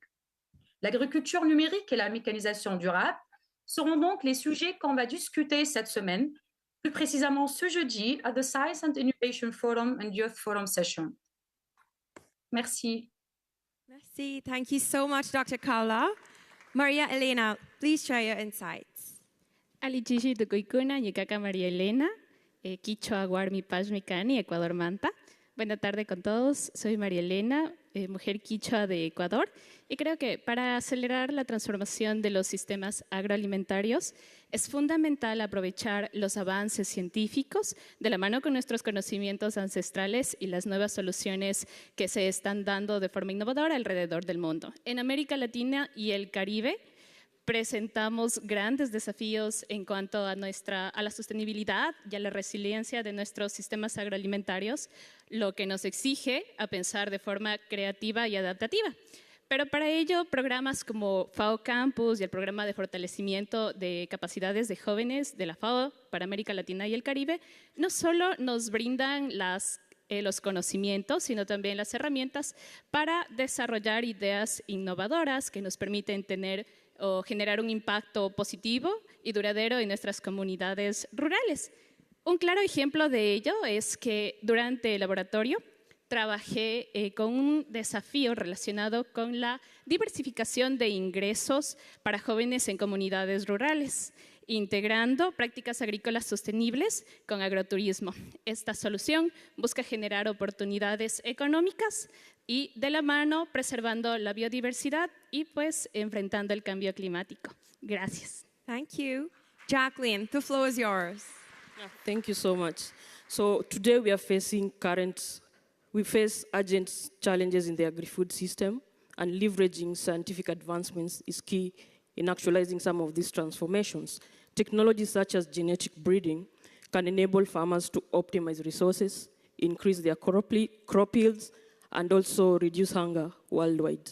So this idea of genetic breeding, it will allow farmers to crossbreed crops with the animals that are drought resistant, and this we can be able to withstand some of the harsh climatic challenges that these farmers would face within their households. And this also will enable them to improve on their productivity.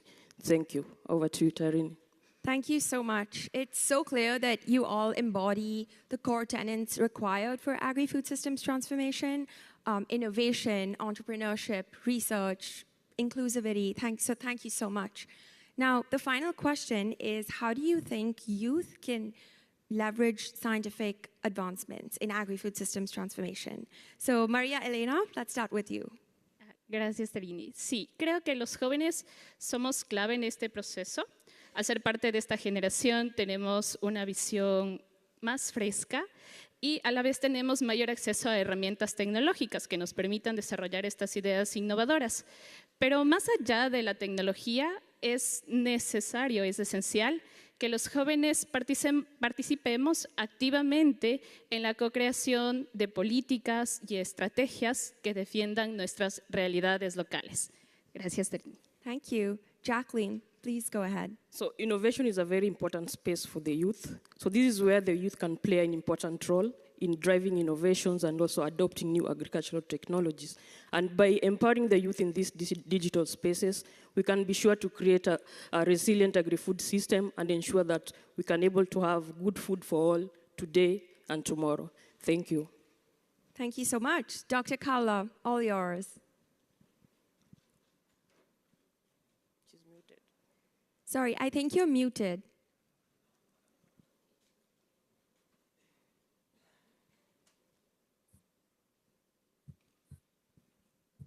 Sorry.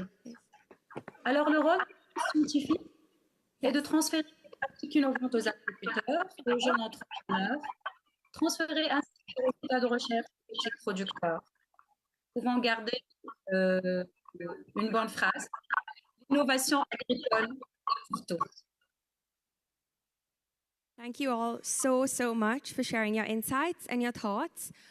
It's really clear that youth are at the forefront of agri-food systems transformation, and we have an all-women panel, so it also becomes important to know that engaging women meaningfully is not just important for ensuring equity in our process to achieve agri-food systems transformation, but also to achieve better outcomes from this transformative process.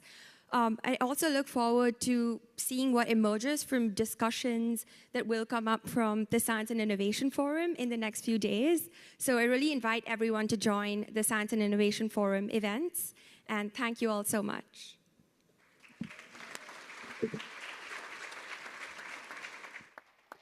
Thank you to our panelists for that enriching discussion. We will now watch a video message from Her Excellency Dina Ercilia Boluarte Segarra, President of the Republic of Peru.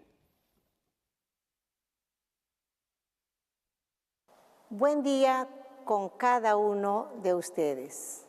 En primer lugar, deseo agradecer al doctor Koo Dong-yu por la cordial invitación para participar en esta nueva edición del Foro Mundial de la Alimentación que consideramos fundamental para impulsar los esfuerzos globales con miras a alcanzar los objetivos de desarrollo sostenible, en particular el que aspira a un mundo sin hambre al 2030. Lamentablemente, el mundo aún no alcanza las metas trazadas. Las cifras presentadas en el último informe sobre el estado de la seguridad alimentaria y la nutrición en el mundo son más que alarmantes.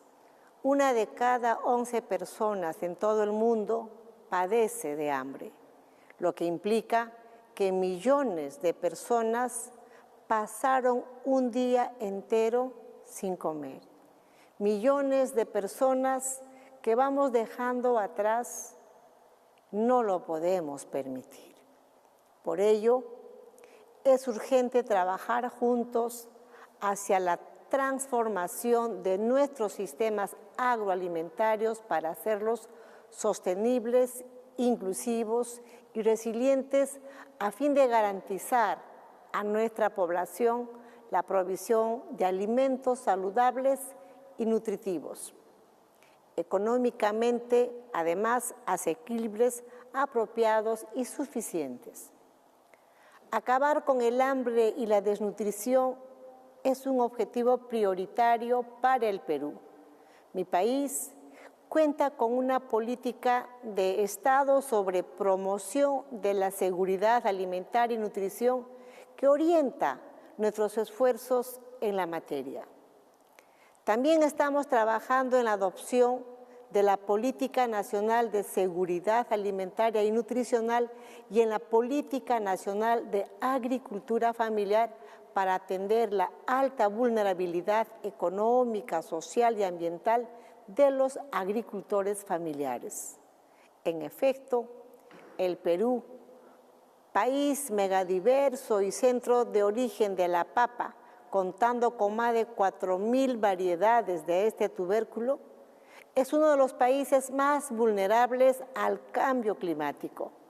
Por ello, garantizar la seguridad alimentaria conlleva la adopción de medidas para enfrentar de manera decidida las amenazas como el cambio climático, las sequías, la desertificación, la pérdida de la diversidad biológica, entre otras. En ese sentido, el Perú ejecuta programas para mejorar las condiciones de vida de los hogares que se encuentran en riesgo de inseguridad alimentaria ante el cambio climático en diversas regiones del país. Igualmente, a fin de incrementar la productividad y reducir las condiciones de pobreza de los campesinos dedicados a la agricultura familiar en la sierra, en la ceja de selva del Perú, hemos previsto iniciar la recuperación de 120.000 hectáreas de andenes, un sistema de terrazas en escalera dedicadas al cultivo desde tiempos precolombinos. Un ambicioso proyecto para garantizar la seguridad alimentaria aprovechando el legado de nuestros antepasados. Asimismo, existe un alto nivel de pérdidas y desperdicios de alimentos desde la producción primaria hasta el consumo. En el caso del Perú, equivale a casi 13 millones de toneladas al año y representa el 47,6% de los alimentos con los que Perú cuenta anualmente. El Perú está trabajando para aprobar el reglamento de la ley que promueve acciones para la recuperación de alimentos en los mercados de abastos del país que son aptos y con valor nutritivo para el consumo humano a fin de que puedan ser entregadas a la población vulnerable. La seguridad alimentaria también es una de las prioridades del Perú como parte de su presidencia de APEC 2024, en el marco de la cual organizamos una reunión de ministros de seguridad alimentaria en la que se adoptaron los principios para la prevención y reducción de las pérdidas y desperdicios de alimentos en la región Asia-Pacífico. Estos principios buscan establecer un marco orientador que permitan a las economías miembros de APEC diseñar y aplicar políticas eficaces para reducir y prevenir las pérdidas y los residuos alimentarios. Señoras y señores, el abordaje de la inseguridad alimentaria requiere de un enfoque integral que garantice la igualdad de género y comprenda servicios de salud, agua y saneamiento y educación, así como de una adecuada protección social a fin de construir sociedades más igualitarias e inclusivas. Se trata de un esfuerzo que debe ser articulado entre todos los actores involucrados, gobiernos nacionales y locales, el sector privado, la academia y la sociedad civil, tanto al interior de nuestros países como cooperando en la escena internacional.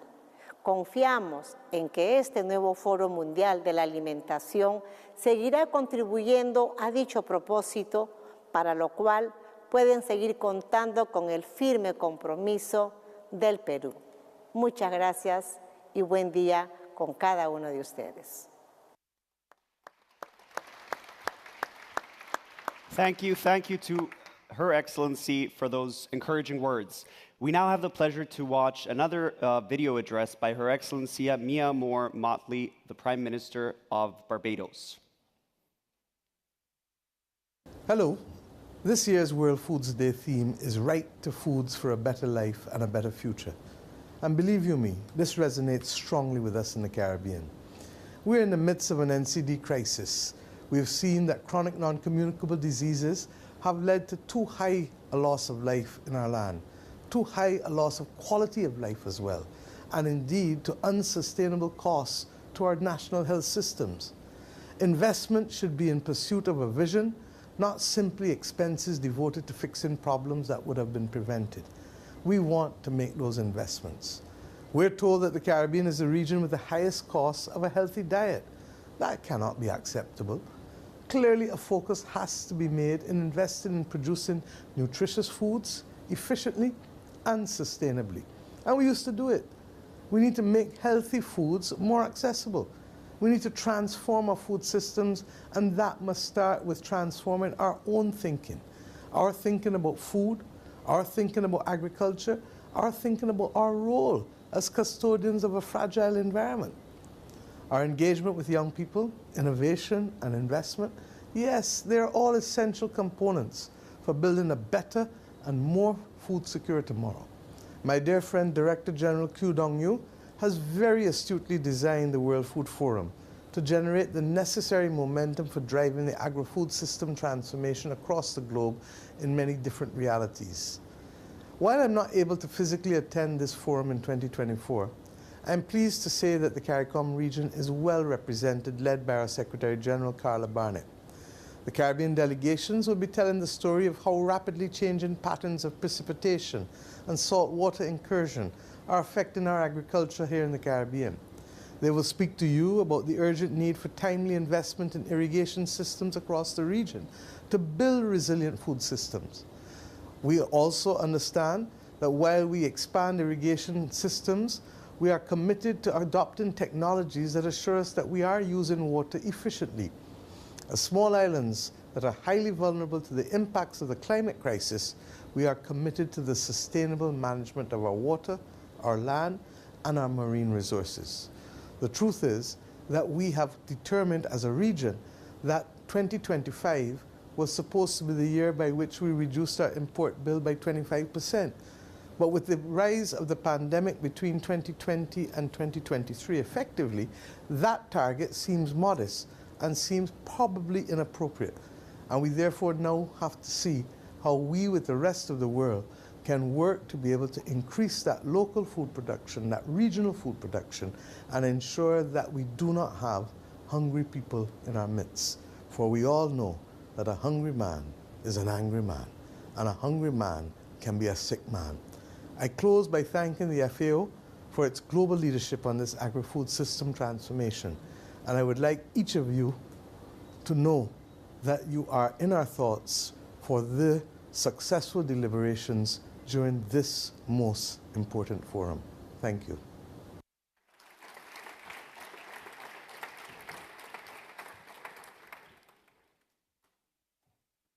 Thank you very much, Her Excellency, for her very moving remarks. Let's now take a moment to enjoy another cultural performance. This time it's from Gens D's, the Irish dancers. Gens D's is a preeminent Italian academy dedicated to dances of Ireland. Thanks to the collaboration of various expert teachers and dancers, including some at the World Championship level, Gens D's now have spread all over Italy with 29 active branches in over 21 cities. Ladies and gentlemen, over to you.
Thank you to the Gens DI's dancers for that energetic performance. Next, we will turn to a video message from His Excellency Miguel Díaz-Canel, President of the Republic of Cuba.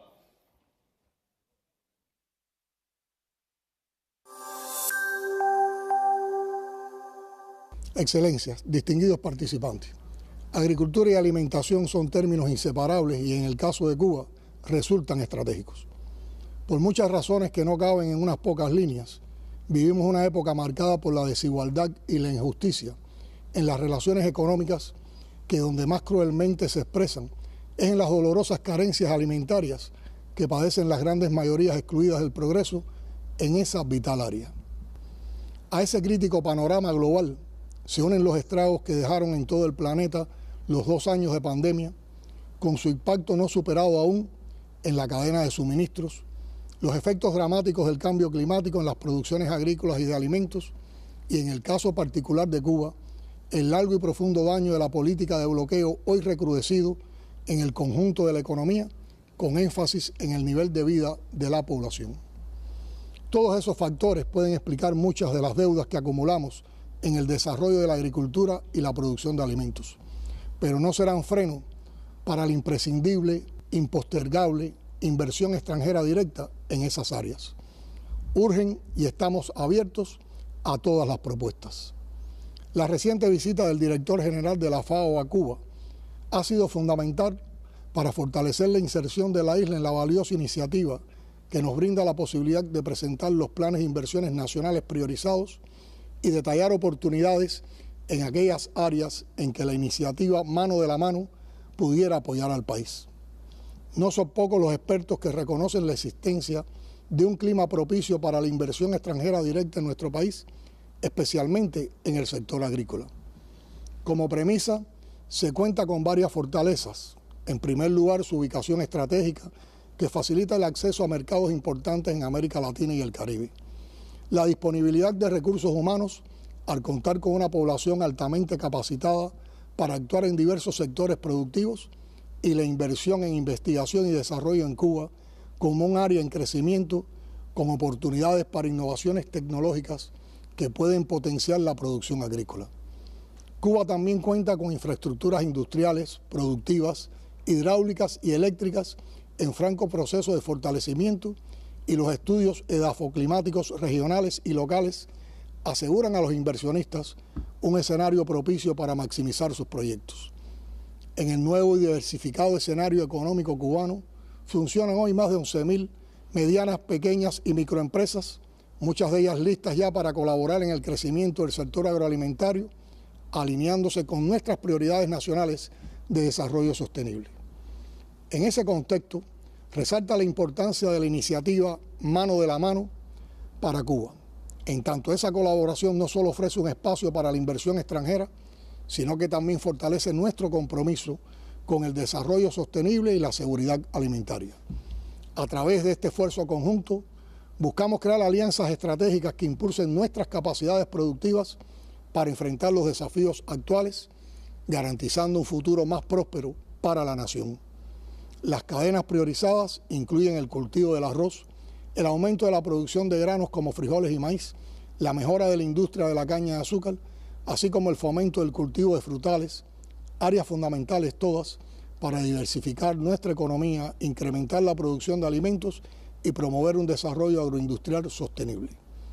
Al fortalecer las inversiones en esas áreas, no solo buscamos satisfacer la demanda interna, sino también mejorar las capacidades exportadoras del país. Todas estas acciones están en línea con las prioridades nacionales expresadas en la Ley de Soberanía y Seguridad Alimentaria y Educación Nutricional, la Tarea Vida y el Plan Nacional de Desarrollo Económico y Social.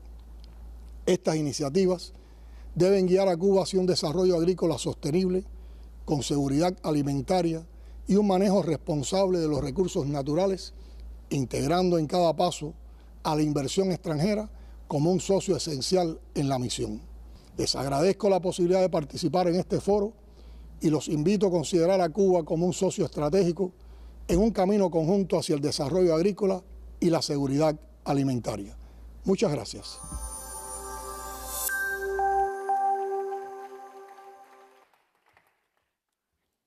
Thank you to His Excellency for his address. Now we will hand over the floor to His Excellency Tsering Topgay, the Prime Minister of the Kingdom of Bhutan. Your Excellency, the floor is yours.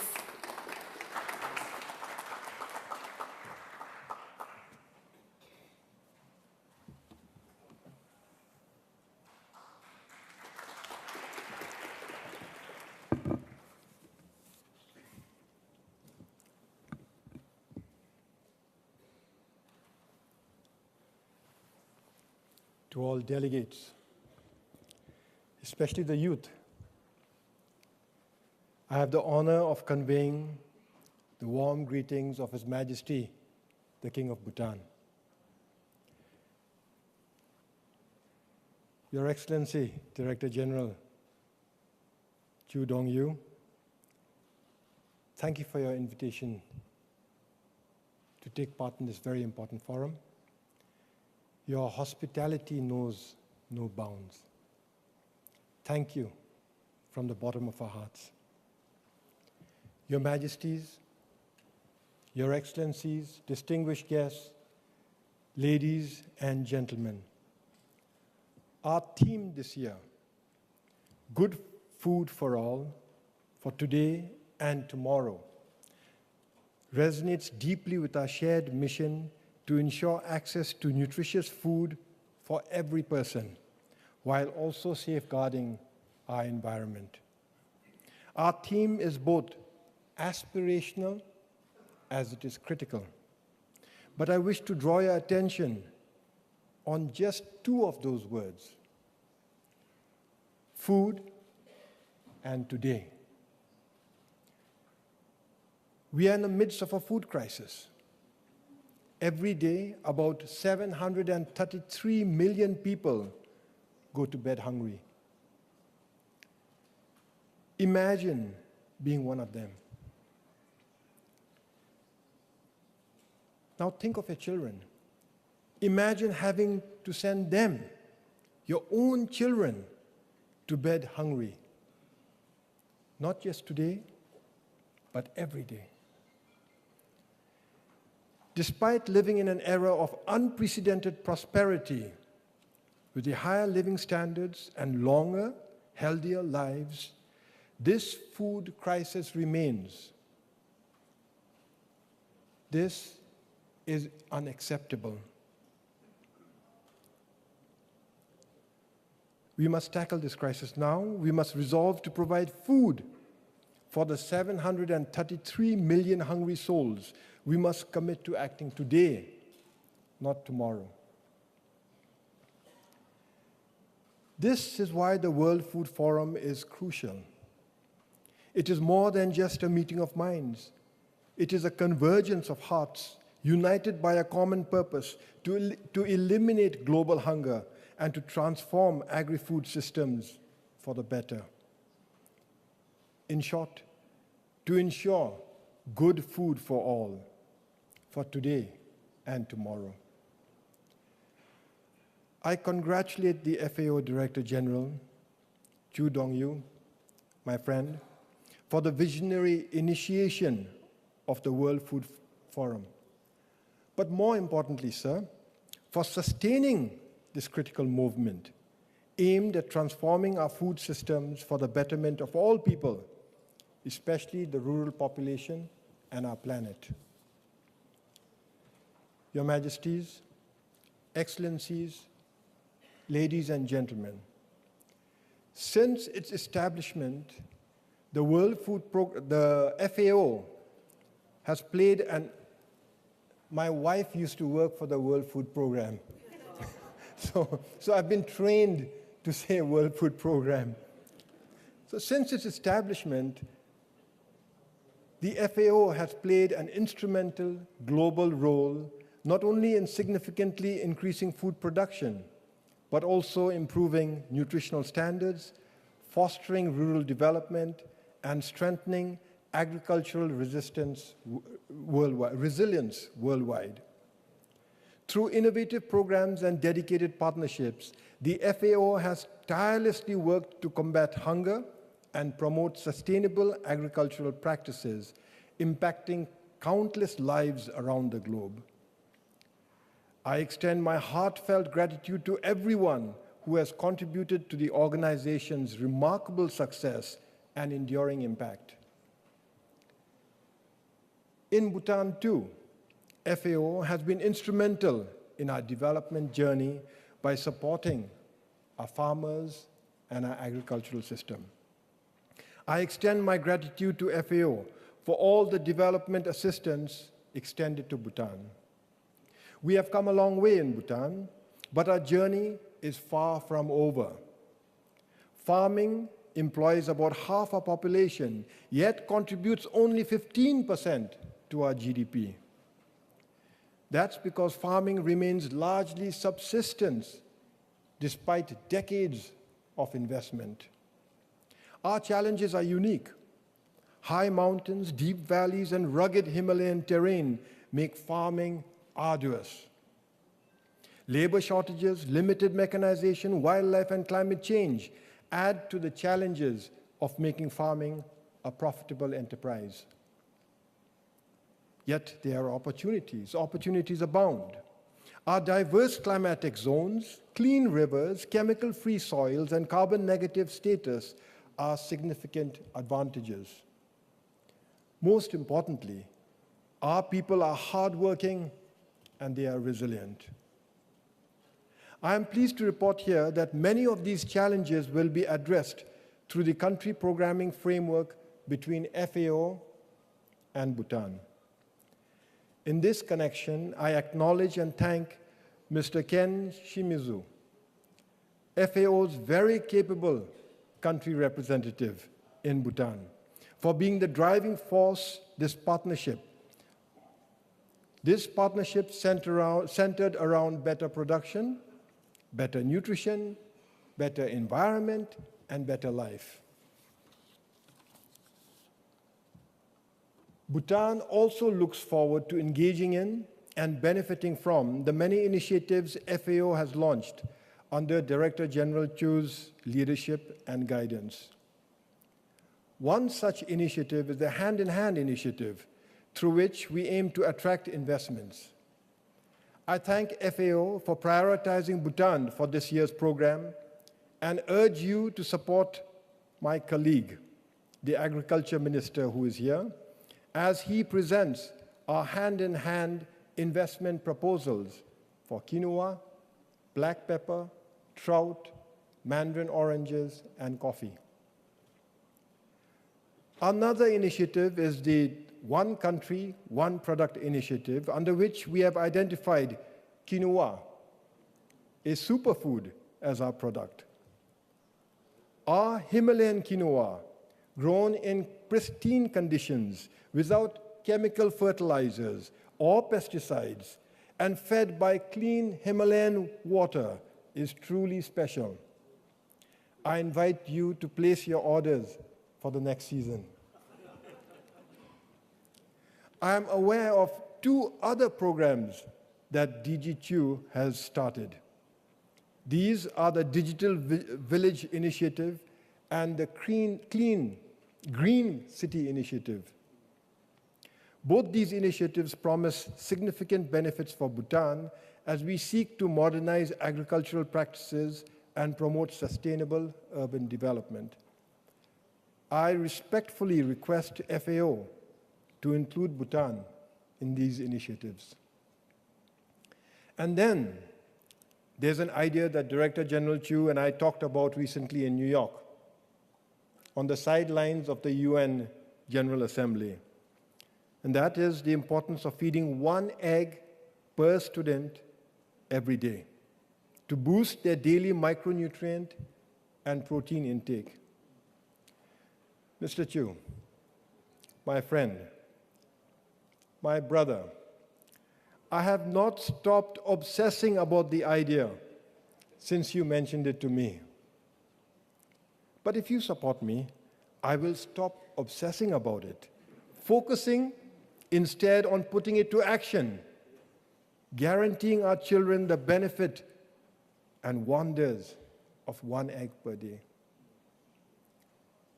This morning when I met my friend, The first thing he mentioned is the 1 egg per student idea.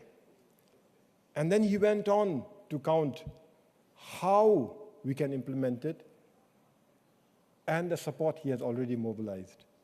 Thank you so very much. These initiatives are vital for Bhutan. Each will contribute meaningfully to improve agriculture, promoting good nutrition, and enhancing prosperity. However, to transform our agri-food system from subsistence to sustainable commercial farming, we need additional resources. For this, I'm pleased to announce here that the Royal Government and FAO have agreed to launch the Agri-Sustain Fund. This fund, which is the brainchild of our country representative, Mr. Ken Shimizu, has the blessings of our DG and his support. This fund will focus on 5 key areas. First, enhancing the adaptive capacity of our farmers by equipping them with climate-smart agricultural practices to withstand climate change impacts. You see, we are a carbon-negative country. We've done the least to contribute to climate change.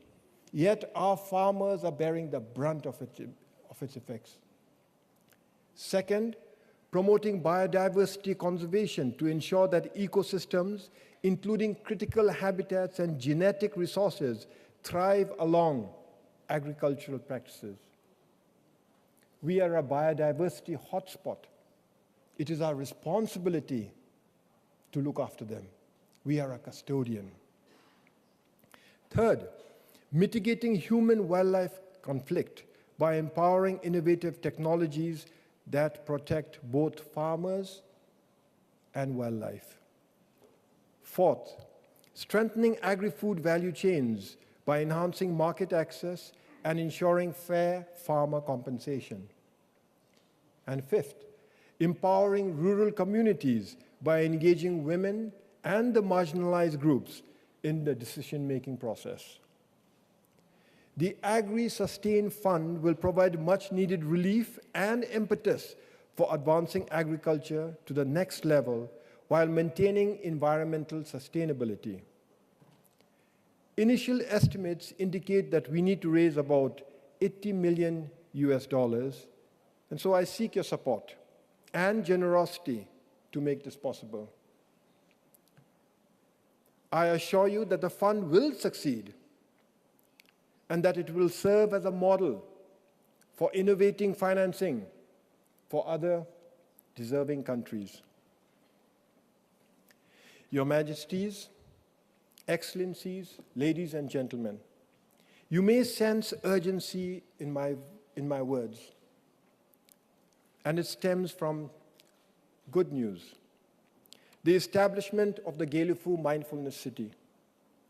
This new city will require vast quantities of high-quality, organic, niche produce, driving an immediate need to transform our agri-food systems and encouraging our farmers to adopt advanced, effective, and sustainable agricultural practices.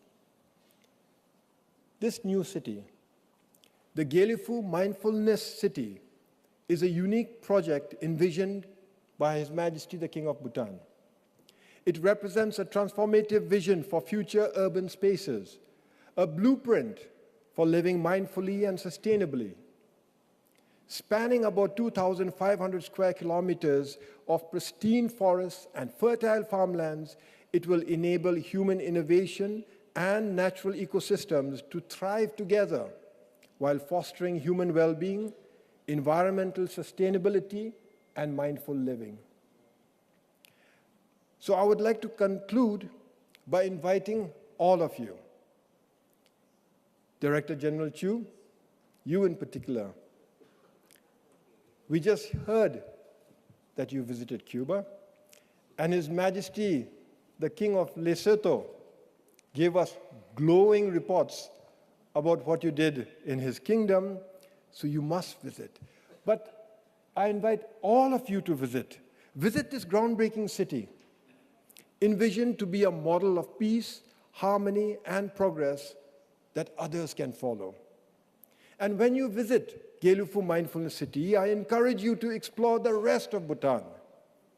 See firsthand the impact of FAO's contribution to our development, and witness the ongoing endeavors that are reshaping our nation for the better, a better future that ensures good food for all, for today and tomorrow. Thank you very much, and Tashidile.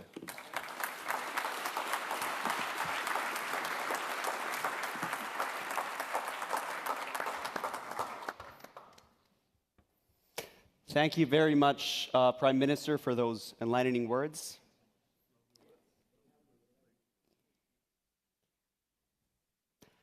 We now move to our third and last youth panel that will focus on financing and trade in agri-food systems for good food for all for today and tomorrow. Let's welcome on stage Amanda Namai and panelist Giacomo Di Capua, World Food Forum National Chapter Lead for Italy, and Manasi Nanchankar, the World Food Forum Youth Food Lab participant, Matthew Mitchell, 2023 World Food Forum Startup Innovation Award category winner. Over to you and Amanda and panelists. A round of applause. Thank you, Gayatri. Thank you, Gayatri, for that introduction. And this is the third and final panel, which means this will have your final food for thought. Ladies and gentlemen, the panel before you will take you on a global tour of what it means to have financing and investment in agri-food systems for good food for all, for today and for when? Tomorrow. So we could take it out again. Good food for today and for? Great. I love the energy. And my name is Amanda Namai. I come from Kenya, and I'm an advocate for zero hunger. And with me, I have fellow panelists from Italy, from India, and from the United States. I will give some framing remarks, and thereafter allow my panelists to give their insights on the kind of action that the youth are taking in transforming food systems. As we gather here, it is crucial to recognize the pivotal role that financing and trade play in shaping resilient agri-food systems. Sustainable investments are essential not only for enhancing food security, but also for fostering economic growth. Today, we face unprecedented challenges that require innovative financing solutions to ensure that every community has access to good food. And sustainable financing has to be targeted to local realities to ensure that it supports in addressing context-specific issues. Throughout this week, we will witness 28 country presentation. I believe that deserves a round of applause. 28 country presentations where countries will share their prioritized investment plans. Additionally, we will launch 11 chapters of the National World Food Forum aimed at increasing impact on the ground. This is a great opportunity to explore how the Hand-in-Hand initiative can support governments in reducing poverty and hunger. It is clear that significant investment is needed to drive real change and enhance the livelihoods of those in need. But we also need to highlight the importance of investing in youth-led innovations. In this sense, throughout the week, we will showcase inspiring young entrepreneurs through our Startup Awards and Youth Food Lab events, highlighting the potential of the next generation to lead the way in transforming our agri-food systems. And without further ado, I would like to pass the baton on to my panelist to the left, who hails from Italy and would like to focus on equity and resilience. Now, what kind of investment opportunities and support is needed to develop sustainable solutions for our agri-food systems? And can you give some examples as you've seen in your experience? Thank you so much, Amanda, and thanks to everybody that stayed throughout this extremely interesting event. My name is Giacomo. I'm one of the co-founders of Italy's national chapter of the World Food Forum.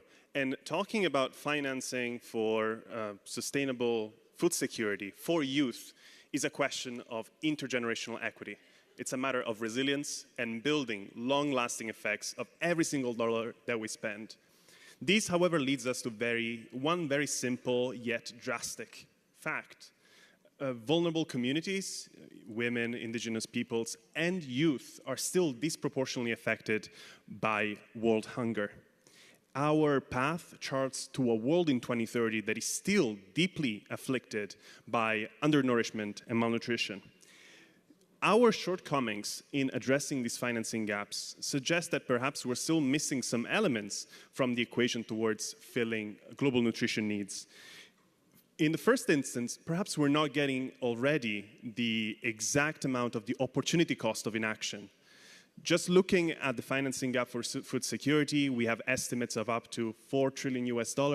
But then if we consider that there are compounding crises worldwide that increase the cost of inaction every single year, we don't fill this financing gap, we understand how dramatic the situation is. Taking a look just at one case, climate change, we can understand how lack of mitigation and adaptation in agri-food systems can dramatically increase the cost of filling those global nutrition needs tomorrow.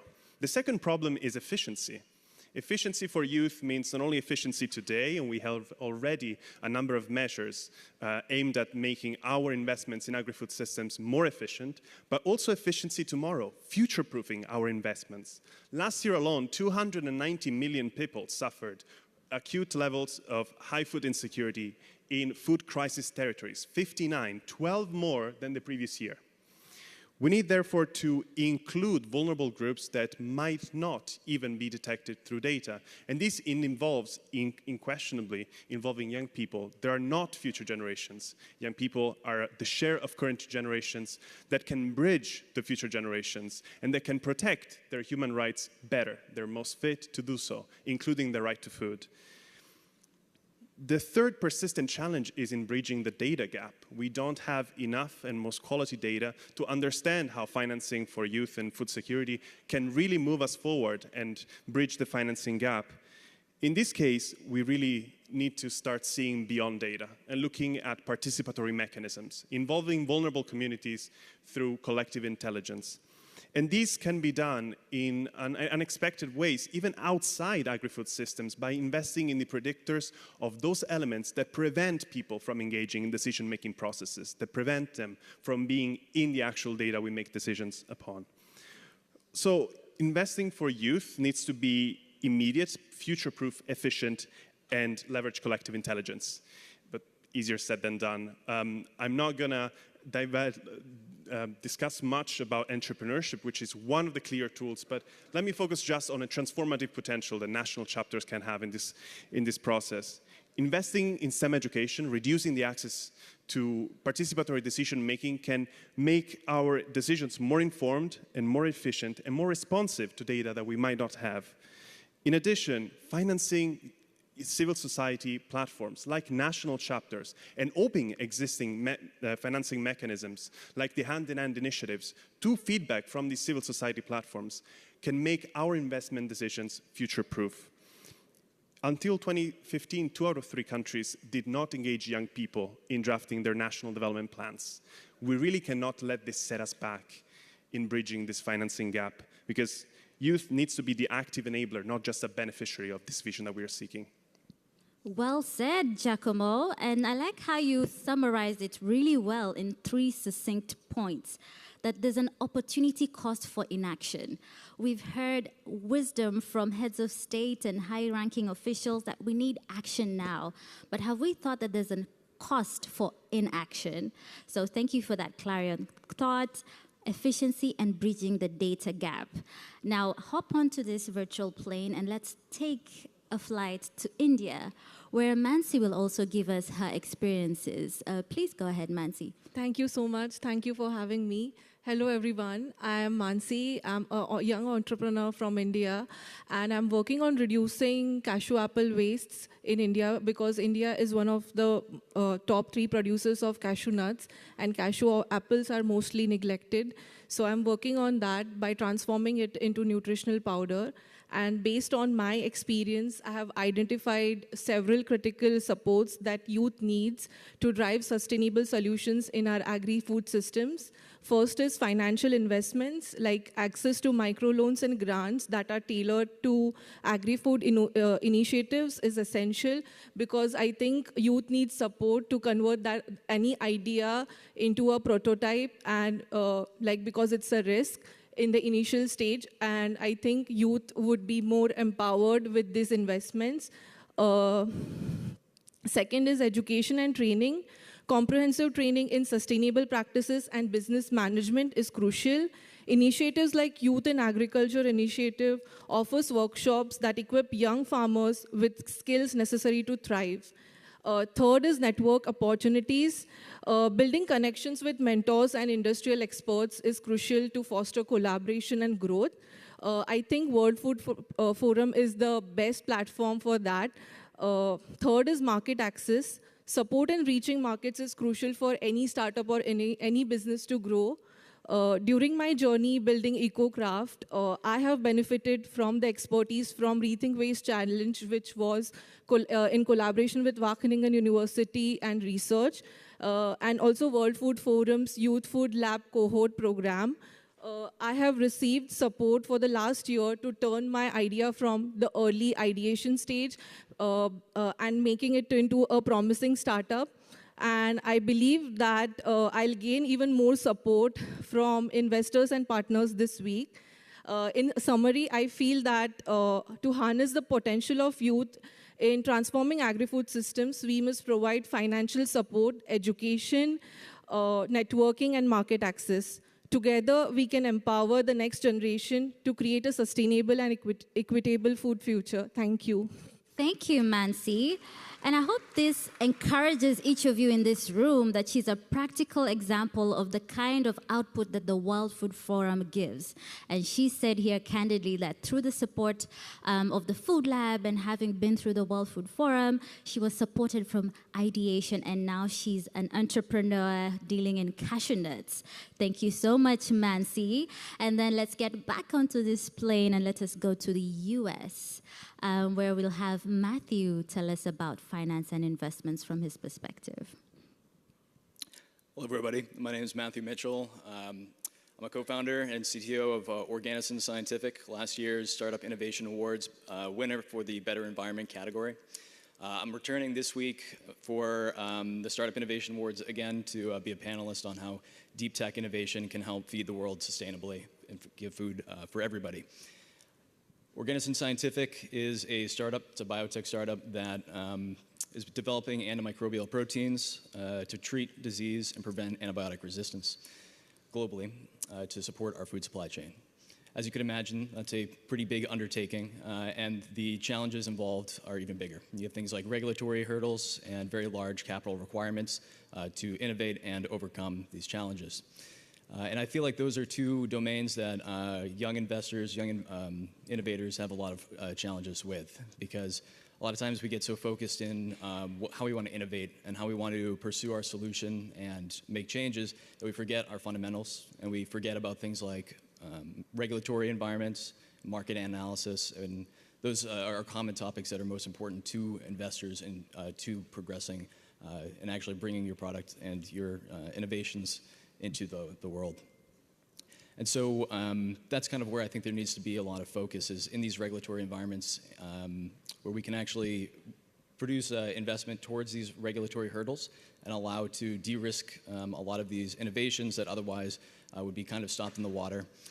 This de-risking capital could allow for things that, like, for instance, more shots on goal, which would allow us to diversify our strategy for creating a sustainable food supply chain for everybody. One example of a very good organization that I felt helped with this was Techstars, which is a accelerator program that my startup graduated from. What they did is they took pre-seed funding as well as an army of mentors and industry experts, which allowed you to de-risk your company and your innovation from area aspects. So that way when you left it, not only did you have those areas identified as weaknesses, but also the tools needed to overcome them as well as the funding. This is a good example of a private organization performing this, but I feel like there's a very solid opportunity for government organizations to sponsor similar programs, but specific to regulatory hurdles and overcoming them and de-risking programs and companies from a regulatory standpoint. Once you have regulatory and these pre-risked or these investments down, then I think the last thing on the schedule is, of course, global networks. You see, when we're taking global solutions, you kind of need a global network as well to expand and get through all the different challenges and diverse ecosystems that are a part of it.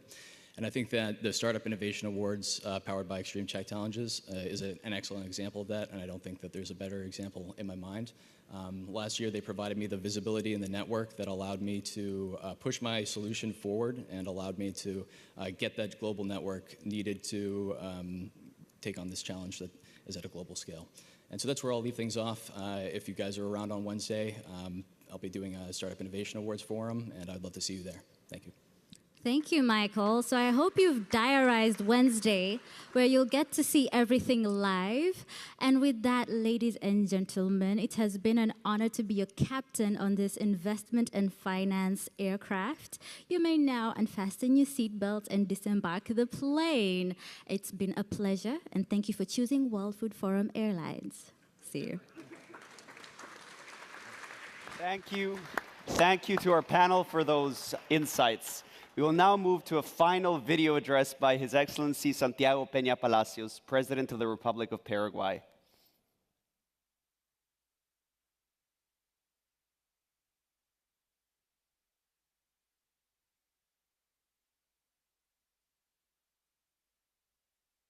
Distinguidos jefes y jefas de Estado, estimadas autoridades de los gobiernos presentes, apreciado director general de la FAO, doctor Ku Don-yu, señoras y señores, hoy quiero dirigirme a ustedes no solo como presidente de mi país, sino como un ser humano al que le duele cada vez que se ve una injusticia, una carencia, un dolor.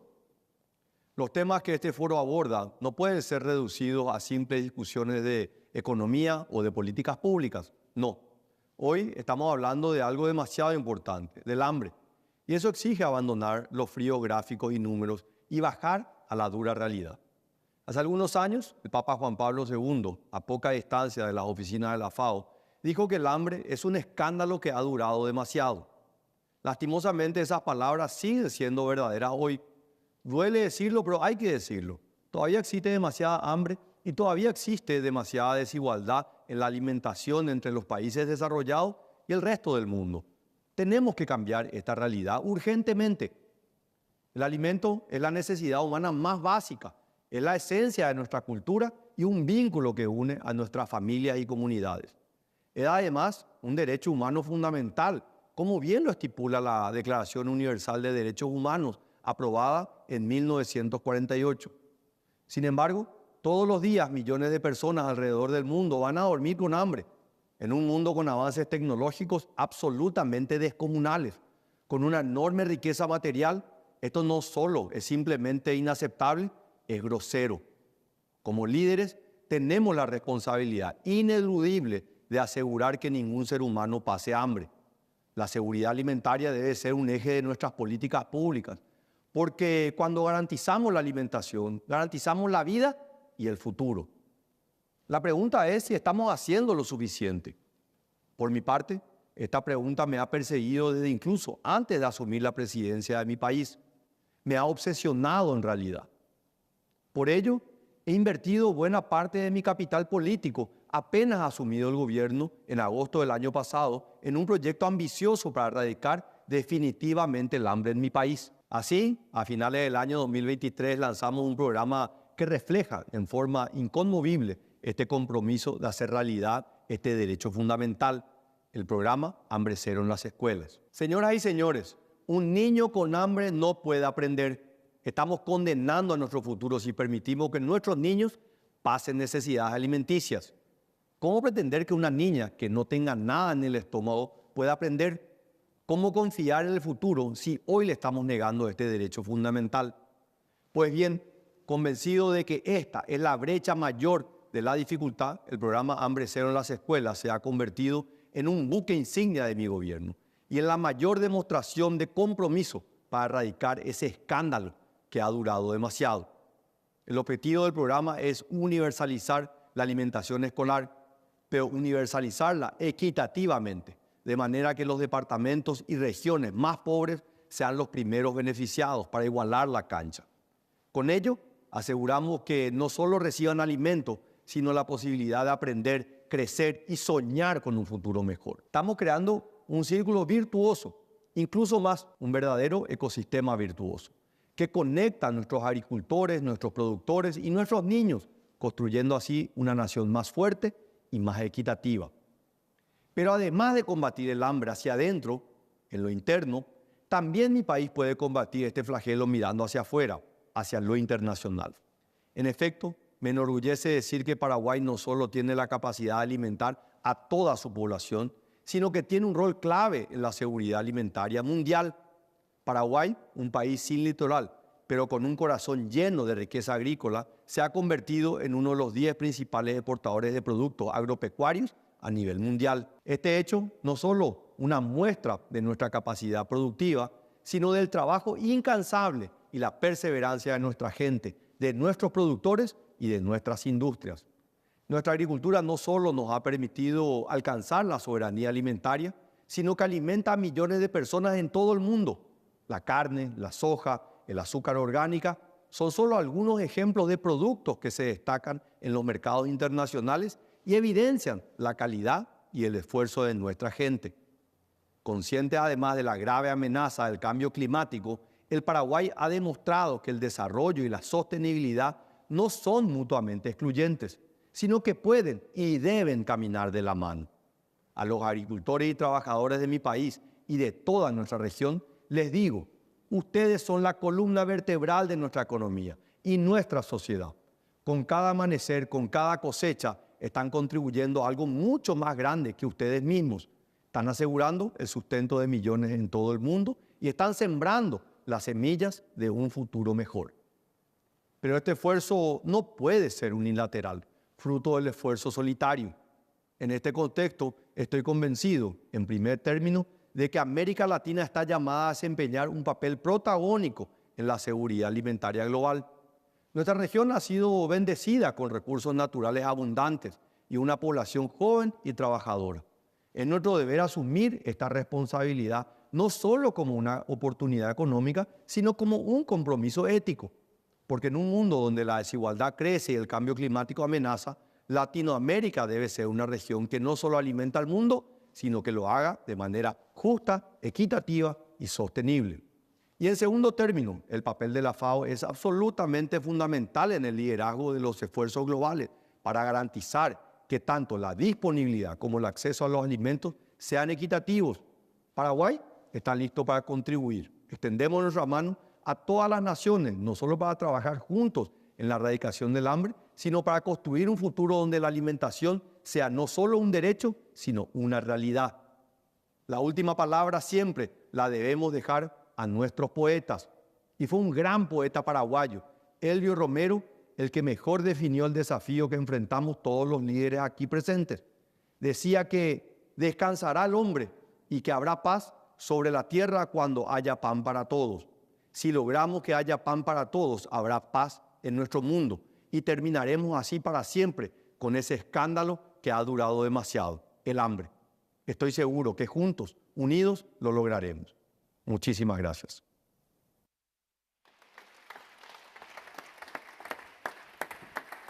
Thank you to President Peña Palacios for his address. This brings us to the end of the World Food Forum grand opening, and thank you all for your engagement and enthusiasm throughout the entire event. This is just the beginning of what we hope will be a transformative week for all of you. So enjoy the rest of the forum, ladies and gentlemen, Your Majesties, Excellencies. We invite you all now to head down to the atrium for the official opening of the World Food Forum exhibition. And then after that, don't miss the youth concert in the Sheikh Zayed Center on the same floor, on the ground floor, which will feature up-and-coming artists from around the globe.